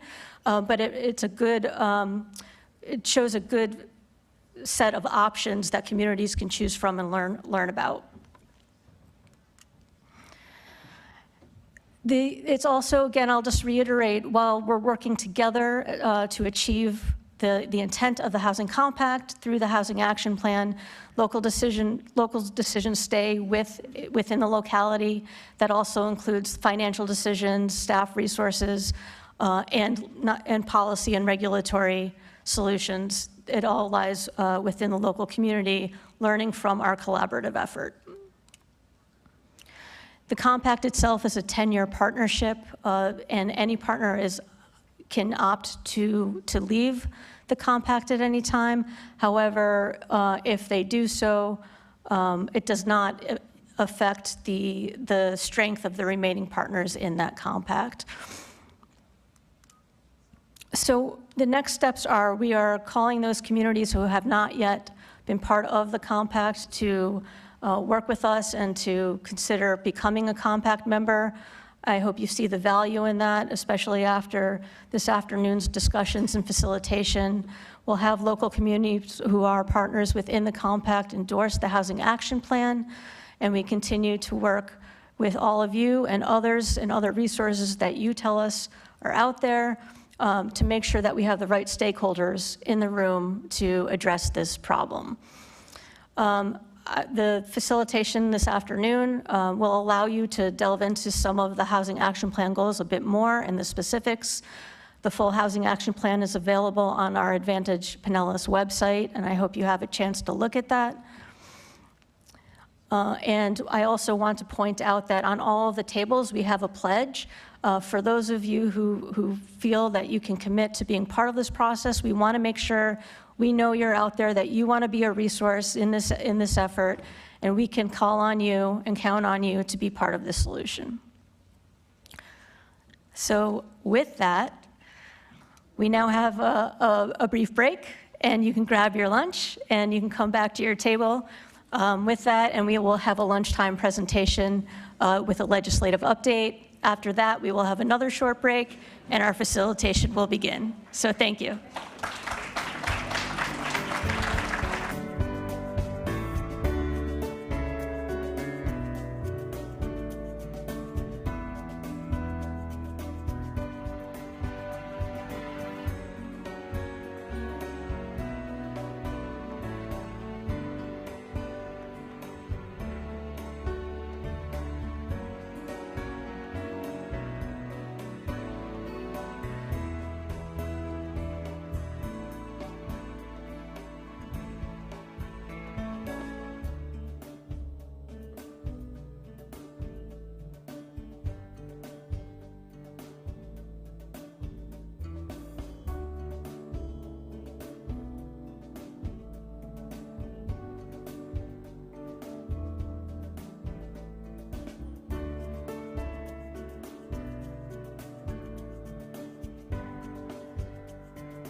Please welcome Evan Johnson, Planning Division Manager for Pinellas County Housing and Community Development.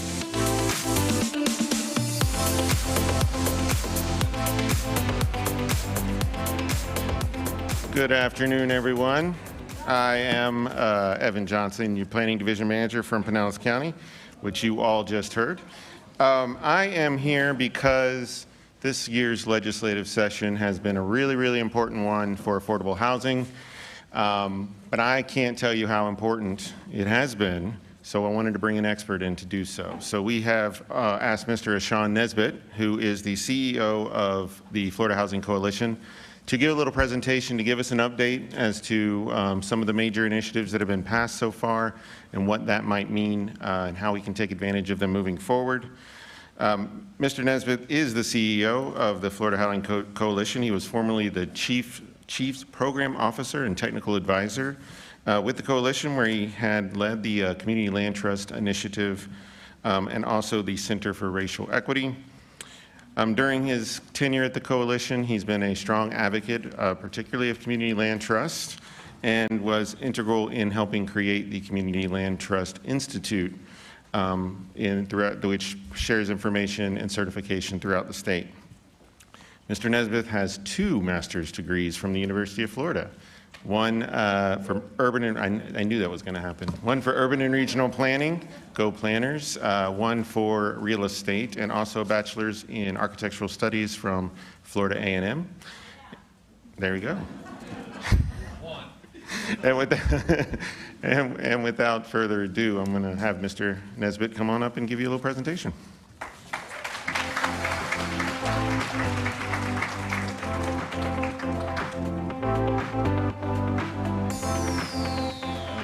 Good afternoon. It is afternoon, right?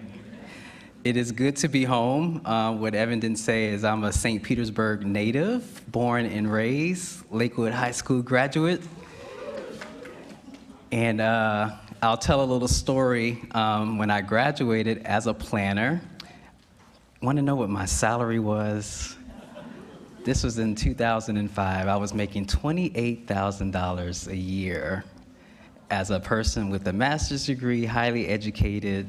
I was a ship administrator, and I qualified for the SHIP program. So if you want to see what affordable housing looks like, it is me. I was a person that needed affordable housing.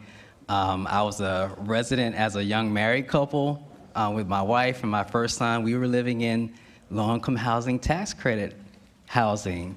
So, humanize what it looks like. It's not just about the pretty buildings, it's also about the people that live there. And as a person that has come through that, it's definitely a part of me and part of who I am. And so when you're telling those stories, say, I was a person. How many of you were renters at one point?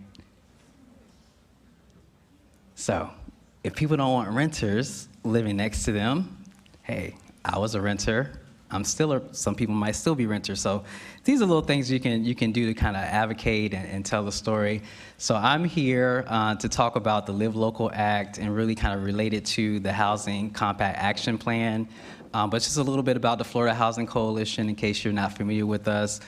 We are a statewide nonprofit. We've been around for 40 years. Most of you know about the SHIP program, and people think of us as the SHIP people. We do a lot of the training and technical assistance, so we support all of your local governments in implementing those programs with excellence here in the local area as well as nonprofits. And so it's really good at this point in our history as a state.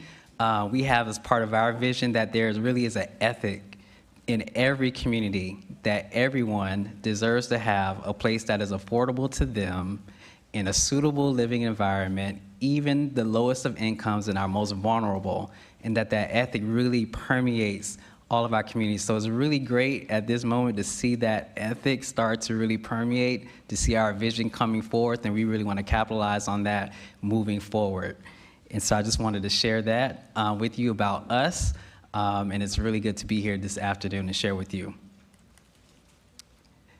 And I think I'm going the wrong way. Here we go.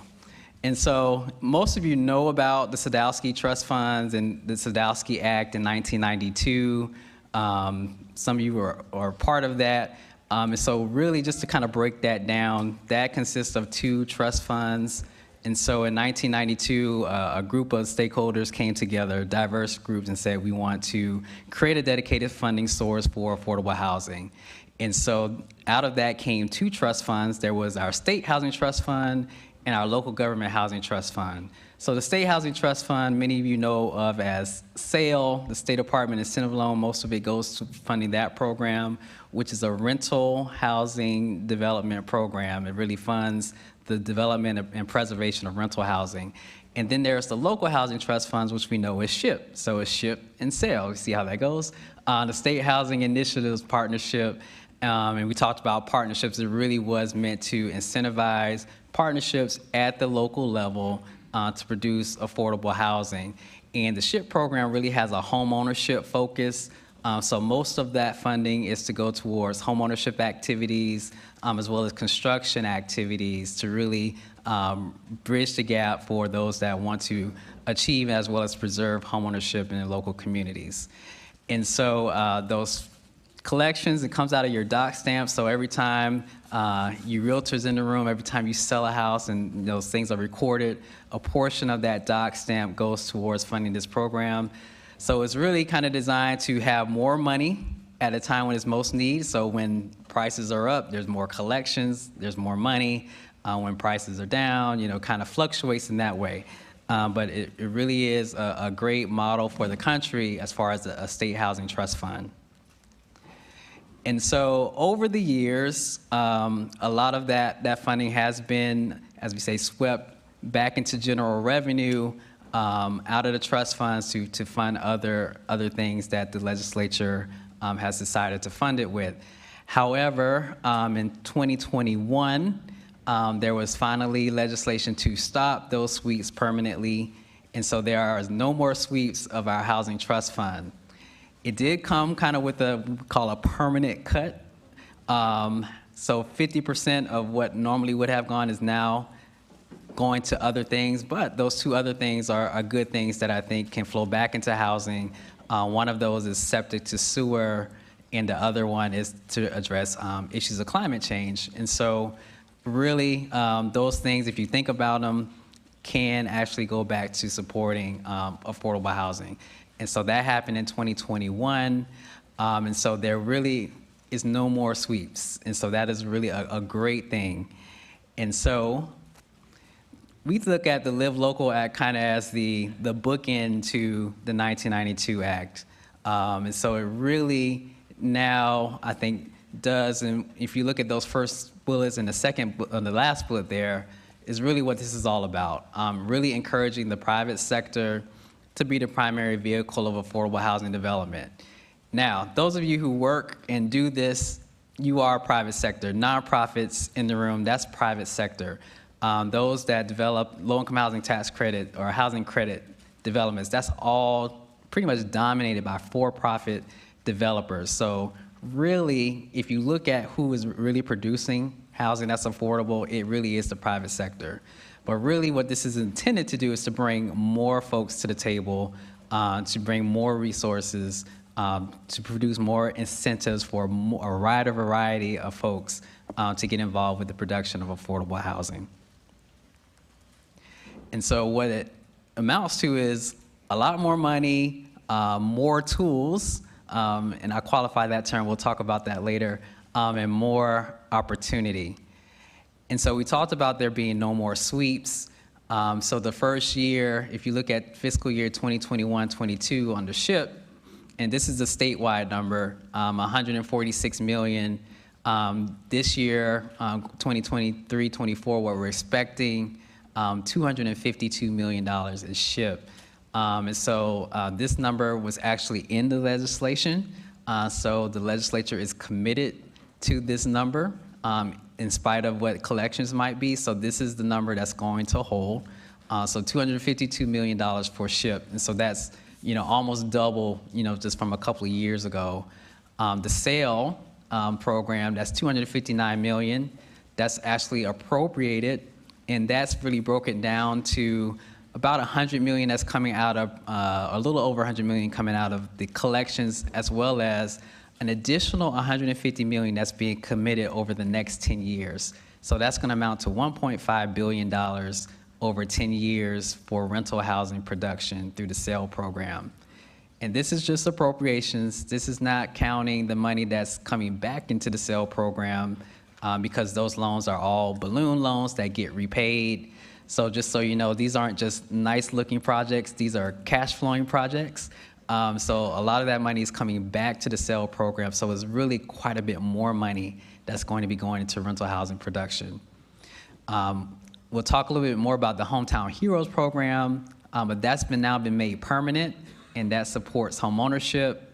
The Inflation Response Program, which was previously called CHIRP and previously called something else, but this is really to help shore up those rental housing developments that were already in development that are experiencing heightened costs due to inflation. So to make sure those projects get across the finish line, there's an additional $100 million into an inflation response program. And then you've probably heard this number 711 or 811. The number most people are quoting is $711 million, but there really is an additional $100 million, and that's through the Live Local Tax Donation Program. And this is really an opportunity for the business community to really get involved with the production of affordable housing.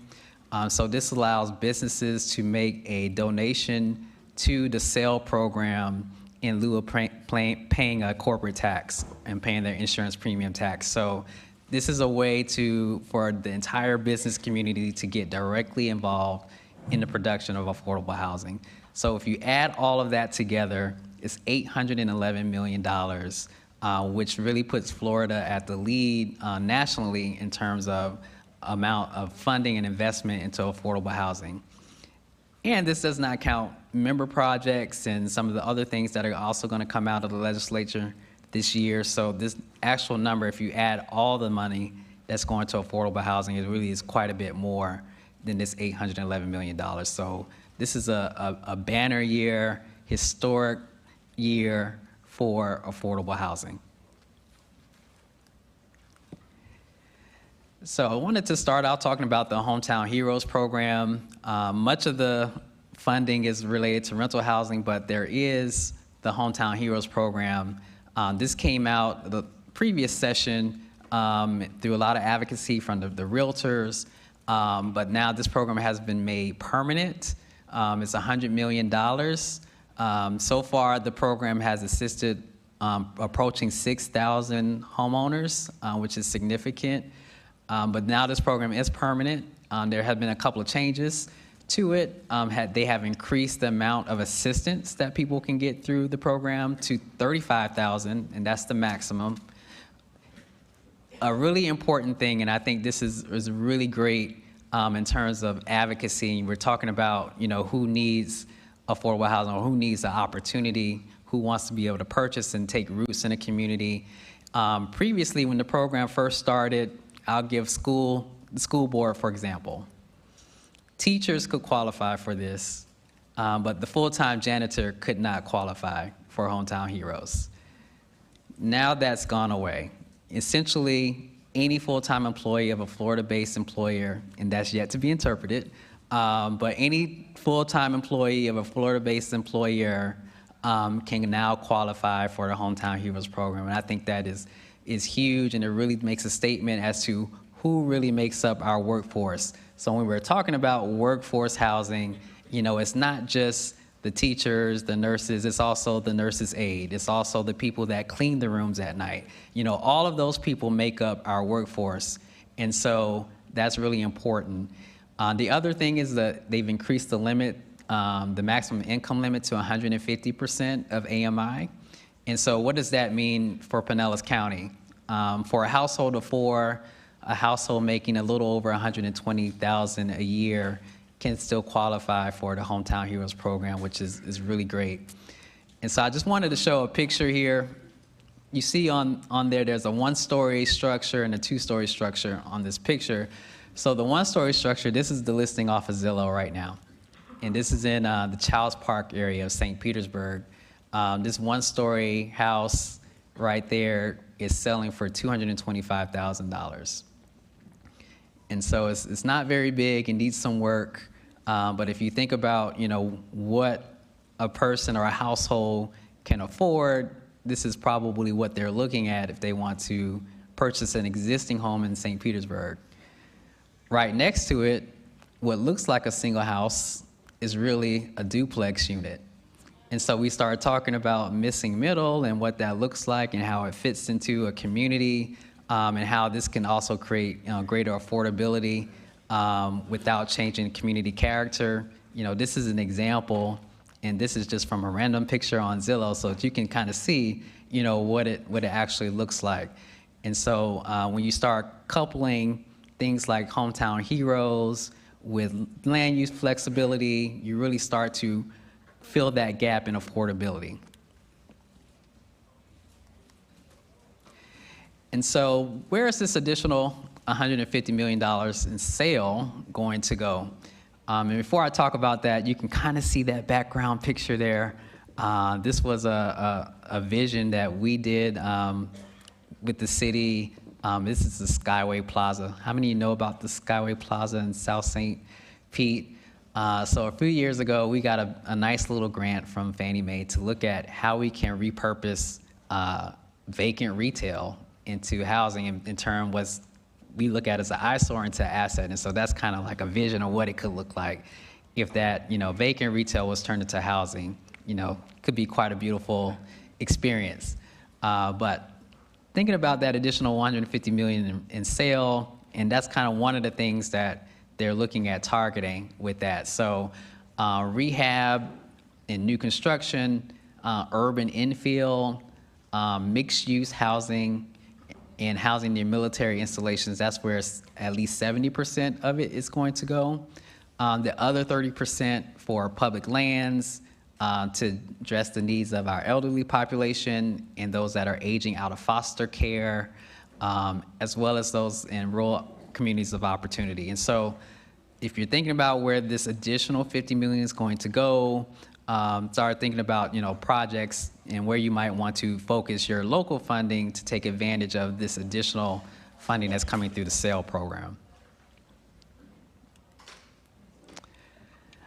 So in addition to that, there's some new automatic property tax exemptions. So one that I think is going to be very important, land that's owned entirely by nonprofits and leased for a period of 99 years.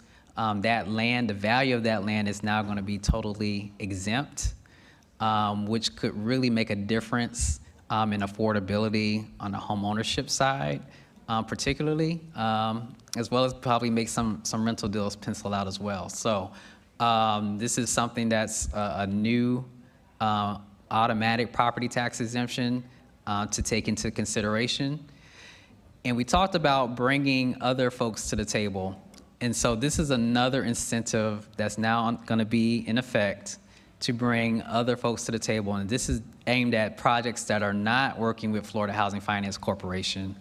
And so large projects or developments of 70 units or more will also be eligible for an automatic property tax exemption based upon the number of affordable units that are provided. So for those units that serve 80 to 120% of AMI, we'll get a 75% property tax exemption for those units. And units that are serving less than 80% will get 100% property tax exemption just for those affordable units. And so this is really is an additional incentive for those mixed income developments to happen, and happen even without the assistance of Florida Housing Finance Corporation. And so we see this as incentivizing partnerships, building mixed income housing. So the automatic property tax exemption is another tool that can be utilized for that. That's a picture of the ARIA, which is an example of what that could look like in your community that's being supported by Pinellas County. So this is what mixed income housing looks like in your community. The other thing here is this local option property tax exemption.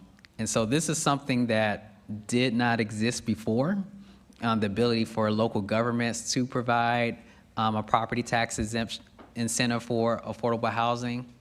And so this authorizes local governments, this is an option, to provide property tax exemption for certain projects.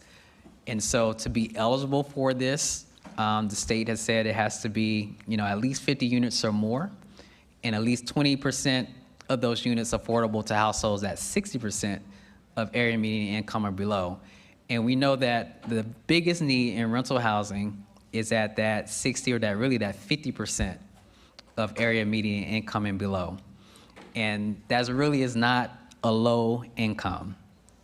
That's really, around $30,000 to $40,000, per year. That's a professional job. That's a call center job. That's a medical assistant job, in this community. So if you think about that, what does that look like? That's what it is. And so, to be eligible for this is what it lays out. And this is an option for local governments to implement. It could be a way to kind of have an immediate impact. So this can apply to existing developments that are already here, to incentivize those property owners to provide some of those units as affordable. And so, that's something to take into consideration. Of course, you'll have to think about, all of this, how this impacts, and this is for you local government folks, impacts your collections. But, you're investing here, but what are you gaining on the other side? If you invest through the exemptions, through property tax, lower property taxes, but now you have folks that can live closer to work, that can spend more money in businesses, so you recoup on the other end probably much more than what you're incentivizing here. So it is something to think about, but you do now have that option. And then for developers, if that option is made available to you, encourage you to opt in and really think about, those units that might be vacant. How could you now get some income flowing, at least, and take advantage of this property tax exemption.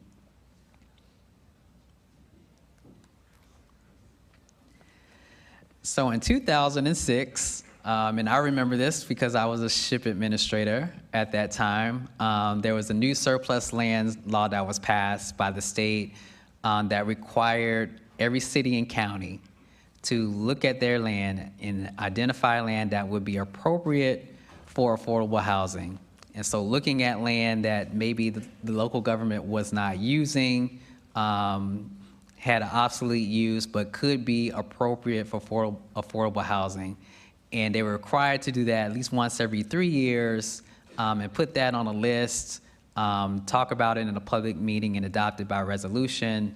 But it really was meant to look at land and figure out how we could utilize our public land as a resource for affordable housing. And so the new law expands on that, and now that applies to dependent special districts. So local governments will now need to coordinate with other dependent special districts to really add more land to that list. So think about primarily this is CRAs. Many CRAs are already in the business of looking at land for affordable housing, but it requires them to take a look at their existing land holdings for those that are appropriate for affordable housing, housing finance authorities, public housing authorities. If you look at the list of those, and you can get this through the state, there might be some library districts on there, and things like that. So all of those folks will have to coordinate with local government to create a new list, and this has to be done by October 1st of this year, of land that's appropriate for affordable housing. And the additional thing is this now has to be posted online, requires it to be posted online. This was not a requirement before, but that is a huge step in the right direction, I think. And then encouraging local governments to adopt best practices, which includes establishing the eligibility criteria, creating a process. I think St. Petersburg does a good job with that with their lot disposition program. That's an example of, how the state is saying this is what is a model for other local governments to follow. And then ensuring long-term affordability through ground leasing. And so again, keeping that land permanently out of the speculative market through ground leasing is a best practice that's being supported through this legislation. And so what does that mean? I think this really is an opportunity for new partnerships, particularly with nonprofits. If you take that, the ground leasing and the property tax exemption for nonprofits, I think this is a great opportunity for those partnerships to form with higher capacity businesses to build affordable housing, which then builds the capacity of your nonprofits to do other things and really kind of brings more resources to the table. And so Pinellas County is really in good shape. Just for example, the county operates the land trust program. There's Bright Community Trust that came out of the Pinellas County. So this really is a option that's already in place, and this is not new to Pinellas County. Encourage you to expand upon that so that you have those permanently affordable units and more of that here in the county. And of course, we're a big supporter of the community land trust model. Throughout the state, there's over 20, we're approaching 30 CLTs in the state. And this is really, most of these are focused on home ownership. So this is really, I say, a tool in the toolbox, an option to create home ownership, to get those that would otherwise be renters into home ownership. So this is not to replace fee simple home ownership. This is to provide an alternative to renting, particularly for those that otherwise could not purchase in your community. And so we really promote that, and you already have that in place, and encourage more of that to happen so more folks can get into home ownership that otherwise could not. And so one of the things, and we've heard about some of the things that's been happening at the state level, and I like to look at this as a tool. And so affordable housing in commercial, industrial, and mixed-use zones. And so you'll hear a lot probably today about corridors, and we need to redevelop our commercial corridors into more mixed use. And so this is really a tool that can help move that along and accelerate progress towards that. So if a rental project, and that's defined as a multifamily project or mixed use in any area that's zoned commercial or industrial or has a mixed use zoning in a mixed use zoning district, if at least 40% of those units are affordable to households up to 120% of your area's median income, and they're committing to long-term affordability, and that's 30 years at the minimum. And if it's in mixed use, at least 65% of that development is residential, then what happens? That development is entitled to that use. They're entitled to the highest density that's allowed in the residential district, so they're entitled to that highest density that's allowed, and they're entitled to the highest height currently allowed for commercial or residential development within 1 mile or 3 stories, whichever is higher. Now, to talk about that just a little bit, additional provisions still apply. So even though they're entitled to this, they still have to meet your other requirements for setbacks, for parking, for floor area ratio. All of that stuff still applies. Landscaping, all of that stuff still applies. And so really, and if you're in development, this is still a math problem. So there might not be a ton of these that are going to happen right away, which means that really gives local governments really a good opportunity to look at where these things books as far as, and that has a lower threshold than this. To get this tool, you really have to reach a high threshold. It's a large number of affordable units, it's long-term affordability, so it really is a high threshold. And I think that gives local governments a good amount of time to really plan, to really think about, what sites would actually be eligible for this tool, to look at some of your other regulations to see, how those interact, and to see if that, how you can, address those that might be still barriers to these things happening. And so there really is, now is the time, I would say, to really start to do that planning and see what could potentially happen with this new tool that's been given to us through the legislature.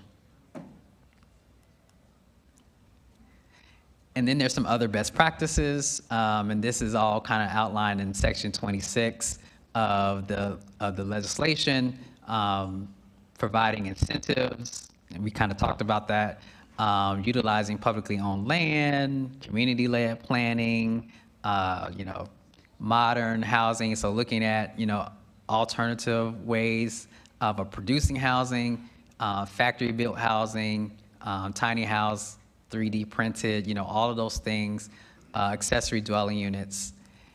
And so if you look at the Housing Compact Action Plan, you really already are going along with this, really already are making good steps in the right direction and in line with the Live Local Act. And this is just one example. And so the Live Local Act says, project features that maximize efficiency in land and resource, such as high density, high-rise, and mixed use. And so that's the language from the legislation. And look what you're already doing, addressing in your toolkit, eliminating lot and unit sizes, eliminating those minimums, reducing, parking requirements. So you really are, and when you talk about that toolkit, is really building on, what is being encouraged through this legislation.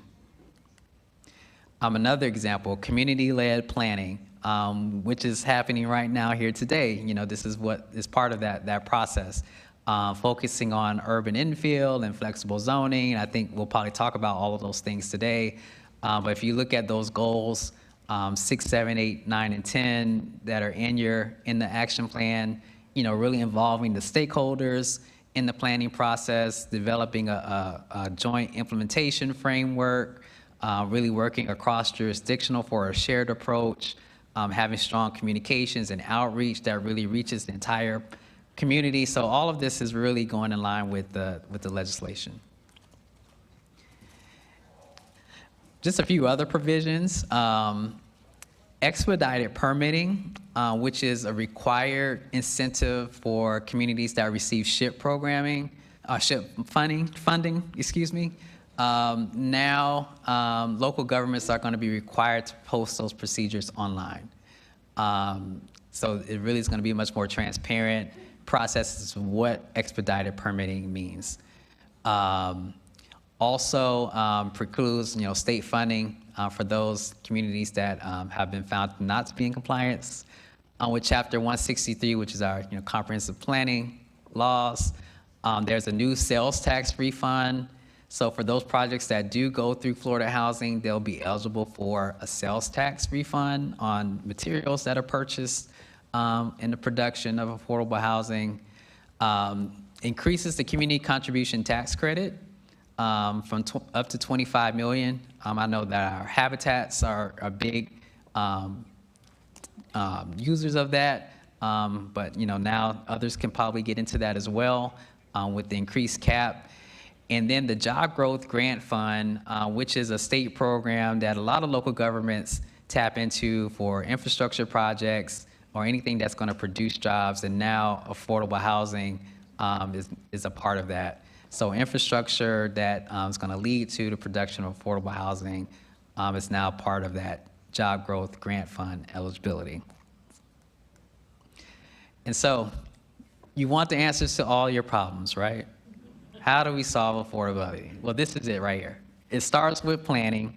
So land use planning, comprehensive planning, consolidated planning, all these plans, making sure that they're all consistent, but really make sure that they really do address the needs of your community. And then it can't happen without money. We need money. So financing, and local financing as well as private financing to produce it. And then once it's produced, we don't want to lose it in 10 years and 20 years. We like to promote permanent affordability. And it takes a lot to produce housing, so we don't want to lose it in a short period of time. So this is the formula. So if you want to know how to create housing affordability, it really is this simple.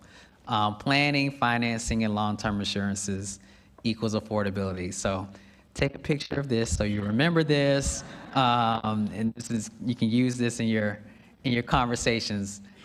Oh, somebody was taking a picture. There you go.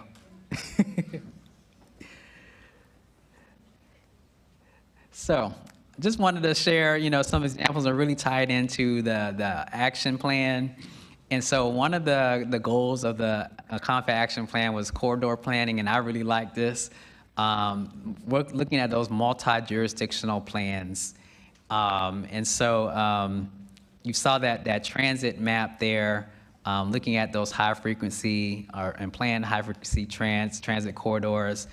And then also looking at, where the jobs are and where they're planning going to be.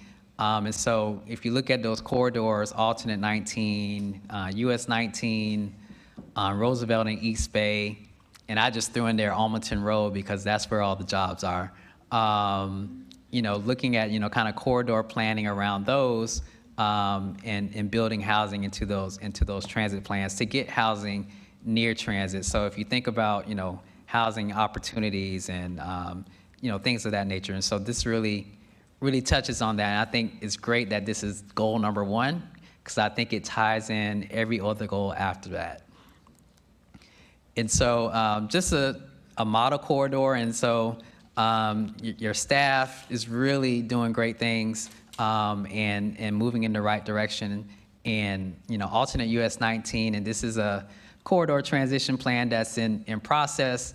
And I just wanted to talk about that in light of the legislation, but also in light of the plan. So on this map here, I tried to use my little Microsoft Paint to draw a line where that corridor goes. But this comes from PSTA, I believe, in the Fort Pinellas plan. But this, you can kind of see it. The orange areas are places where there's a high concentration of folks that do not have cars. And so if you think about, where transit needs to happen, but also where housing needs to happen, this is where people, who don't have cars currently live.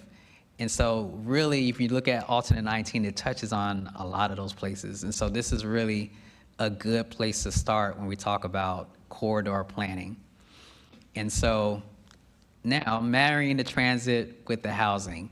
So looking at sites along there, how many sites along that route might qualify for the height, density, and use tool, and really kind of planning those and doing some planning around those, doing some site testing to see, what could happen, with those particular sites. So this is really an opportunity for that. Strategic site acquisition along there, being, proactive about acquiring sites along there if those opportunities exist. And then, taking them out of the speculative market by owning them permanently, whether it's the local government directly or in partnership with a nonprofit, a community land trust that now owns those properties and they're now permanently out of the speculative market and affordable forever. And so one of the tools in the toolbox is accessory dwelling units. And I thought this was an interesting tool to kind of look at in light of this corridor because all of the jurisdictions along there, if you look at their codes, allow ADUs in some way, shape, or form. And so this really is an opportunity for that multi-jurisdictional planning, looking at the residential communities along that route. So a lot of them are kind of that suburban development pattern with ranch style, they don't have the alley access. So these are areas you might not necessarily think work for ADUs. But there you kind of see some pictures of what could happen. You could still have an ADU in the backyard. Someone could convert a garage. We all use them for storage anyway. We don't park our cars in there. That could then become housing. And I just want to say, typically ADUs are for family members. We talk about intergenerational housings for, I have a 20-year-old at home. It would be nice if he wasn't in my main house, if he was in the ADU, things like that. Or, we have older parents. And so this is just an opportunity there. And so, I just wanted to share that as an example of how you can do that multi-jurisdictional planning and corridors, and kind of brings it all together and to show that this action plan is a fantastic plan and it's moving things in the right direction. And hopefully you've got a good overview of the Live Local Act and the legislation. Hopefully it took some of the mystery and fright out of some of the things. It really is a great opportunity to do some great things over the next few years to address our housing affordability needs. And I thank you all for your time and attention this afternoon.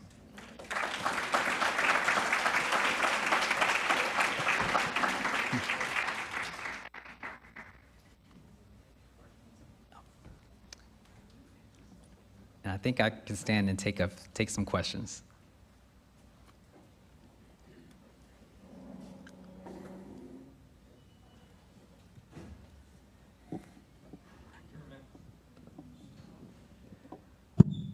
You were mentioning the Hometown Heroes program. Is that for public sector jobs, or is that any employer? Any employer. Okay.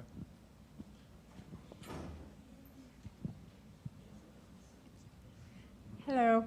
As the mayor mentioned earlier, we have a vast amount of mobile home parks still throughout Pinellas County, and we are very susceptible with wind and water here.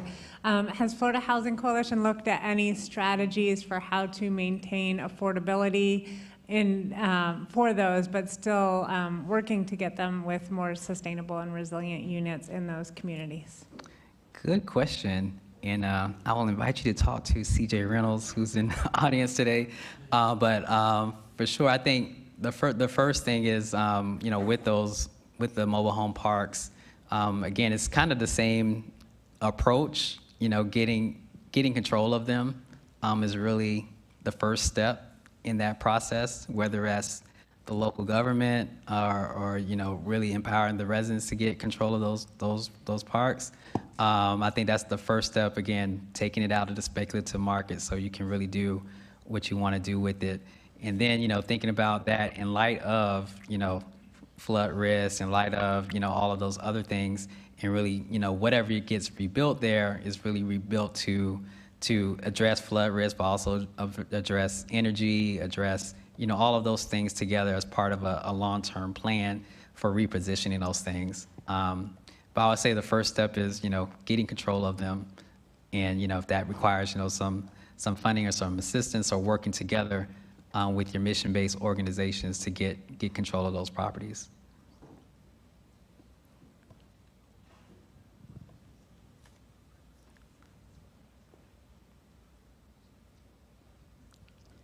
Good. Well, I must have done a great job. Oh, I think there's one other question. Thank you. It's all right. Hey there. Hi, everybody. How does a person gain access to the Hometown Heroes program? Where do people apply for that? Good question. Sometimes they're not that easy to find. Good question. So it is not a standalone program.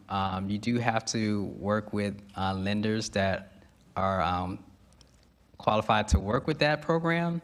And so Florida Housing Finance Corporation, if you go to the website, which is floridahousingspelledout.org, you can find the list of lenders that work with the Hometown Heroes program.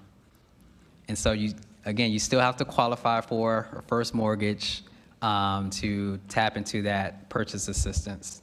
And then you can use that purchase assistance in conjunction with your other local money.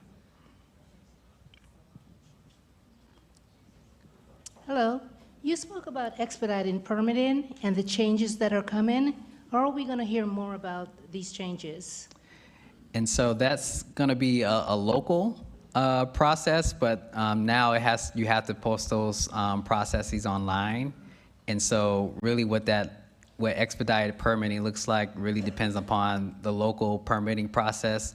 And, at those points where, any type of review, and that's kind of the overall thing, whenever there's a point of review that, affordable housing goes to the top of the list. And so what that looks like really depends upon every local jurisdiction's process. But every jurisdiction will have to then post that process online.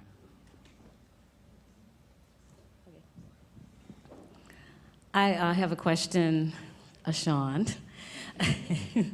Can you tell me, I mean, there are a lot, we talked about the public sector owning a lot of land, but a lot of churches own a lot of land that is sitting and just sitting, and I call it land banking. They're not doing anything about it. What would be some of the suggestions of a public-private, I would say, partnership to get some of these churches to move off of this land? Because we have a tremendous need for land, but a lot of churches are sitting on a lot of land. Great observation. First thing I would say, looking towards next session, if you want to advocate for something, as advocate, they put institutional into HB 1339, which would then open up those opportunities or at least incentivize them. But yeah, I think that really, to get more churches, I think a lot of our faith-based institutions are interested in housing and might be already looking at their land. They just don't know where to start. And so, one approach would be, for and it's a lot to do for local governments, to kind of gather those folks together and say, you have land holdings, this is what you could do with it, kind of walk folks through the process of what it would take to redevelop their land into affordable housing, and maybe bring in some examples. I know there's some things that are happening in St. Petersburg, for example, on some church-owned land. And so folks can kind of see how it works and talk to the people that are actually doing it, and to even talk to folks like you that are in the business, and kind of bring that together and do that education with the faith-based organizations, with the churches and other institutions that have land holdings, so they can understand what that process is. And then I think that would be a good first step, and that's something that local governments can spearhead, in partnership with your other mission-based organizations. Hi, Sean. Is that working? Okay. Yeah. I'm going to give you a softball, okay? Okay. George Romagnoli, Neighborhood Living Partners, and former planner in Largo, just so you guys know that, 30 years ago. But one flaw that we've talked about in the act is for those properties that are not subsidized, there's no talk about how to keep them affordable and have the low rents. Is the coalition available to provide TA or even write model ordinances for local governments to provide monitoring to require those properties to stay affordable, instead of someone just saying, yes, we'll have 30% affordable and no one ever checks them? Yes, absolutely. We are definitely available to do that. And I think that is a part of this that doesn't really get discussed, and really is going to be incumbent upon local governments, definitely working in partnership now with property tax appraisers, and that's a different group that probably doesn't do this very often, but there's going to be a lot more coordination that's going to be needed across different departments to have a really strong monitoring plan for a lot of different types of developments that are coming in. For those of you that do this work every day, know that, with the additional incentives and, mixed income developments and working with developers and owners and managers who don't typically work in this space, really requires some training up front, but then also a strong plan from the local government in terms of really monitoring to make sure that they adhere to those affordability requirements. So, having the legal documents in place for sure, and as well as having the capacity within local government staffs, whether it's, people capacity, software capacity, all of that working together, again, so that, we actually accomplish the intent of the legislation to promote long-term affordability. So yes, the Florida Housing Coalition is definitely available as a resource for training, as well as, to consult on those things and to work with you all to make sure that happens. That's what we're here to do. So I have a question over here. April Thanes with Gulfport. We don't have any place to build anything, hardly. But what about converting existing apartment buildings, but maybe they're not as large as some of the other ones? Could people get tax credits or some kind of incentives to convert their existing buildings to keep them affordable? So on the small scale, I mean, there's not anything directly in the legislation that addresses kind of the smaller scale rental in that way. But that is something that could be accomplished in other ways. Again, I think that probably the lowest hanging fruit is, who's doing doing that conversion. If it's a mission-based organization, that could help drive some affordability.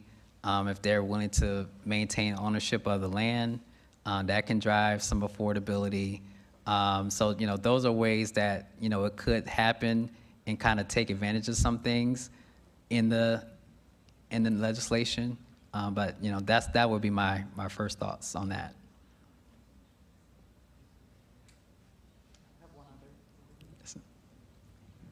Hello. Hello. Sorry. My name is Erica, and I'm relatively new to the public sector. And I have a question because of your extensive experience.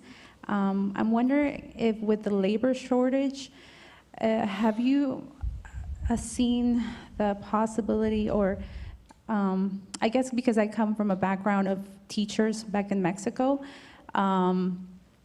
I remember that was a very attractive, became a very attractive profession because one, it was affordable to be a teacher, and second of all, they were incentivized to becoming a teacher because the government provided some kind of residential housing units that are, so every municipality had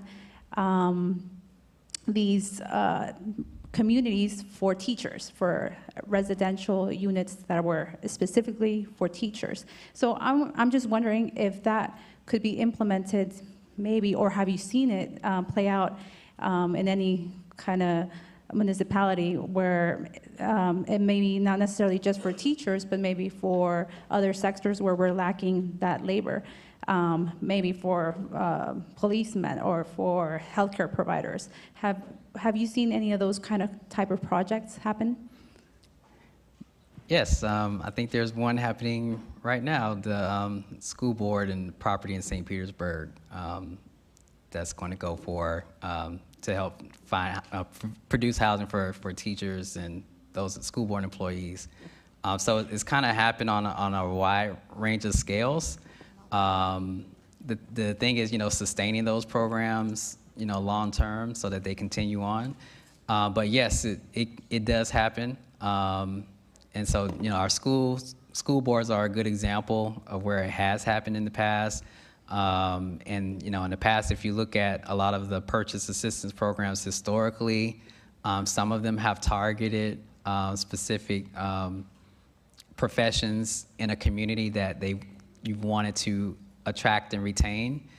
So, things like that have happened. And I know that there are some municipalities here that are looking at employer-assisted housing, as an option or as something to do to really attract and retain the local workforce.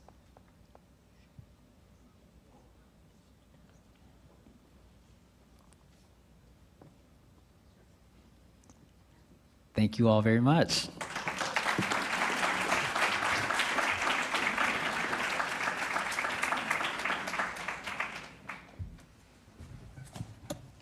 All right. Thank you very much to Ashan for his excellent presentation. Sorry he missed lunch, but I'm sure we have some laying around for him. There we go. He's got some right there. And also thank you to the coalition for all the work they do. I know as a local government employee, we constantly are using resources online or otherwise that the coalition has provided. So I have two announcements. First of all, for those of you watching online, which I'm sure there are millions, this is where we're going to end the live stream of the day because we're going to be breaking out into the afternoon into some group discussions. So hopefully a good amount of you all are going to stick around. We won't keep you all day. but it'd be a good time to kind of talk through some of the ideas that we have behind the Housing Action Plan. So with that, I'm going to give you 10 minutes to figure it out. If you're staying, come back. We're going to have groups, and I'll announce what to do, so we're not just wandering around. So thank you so much.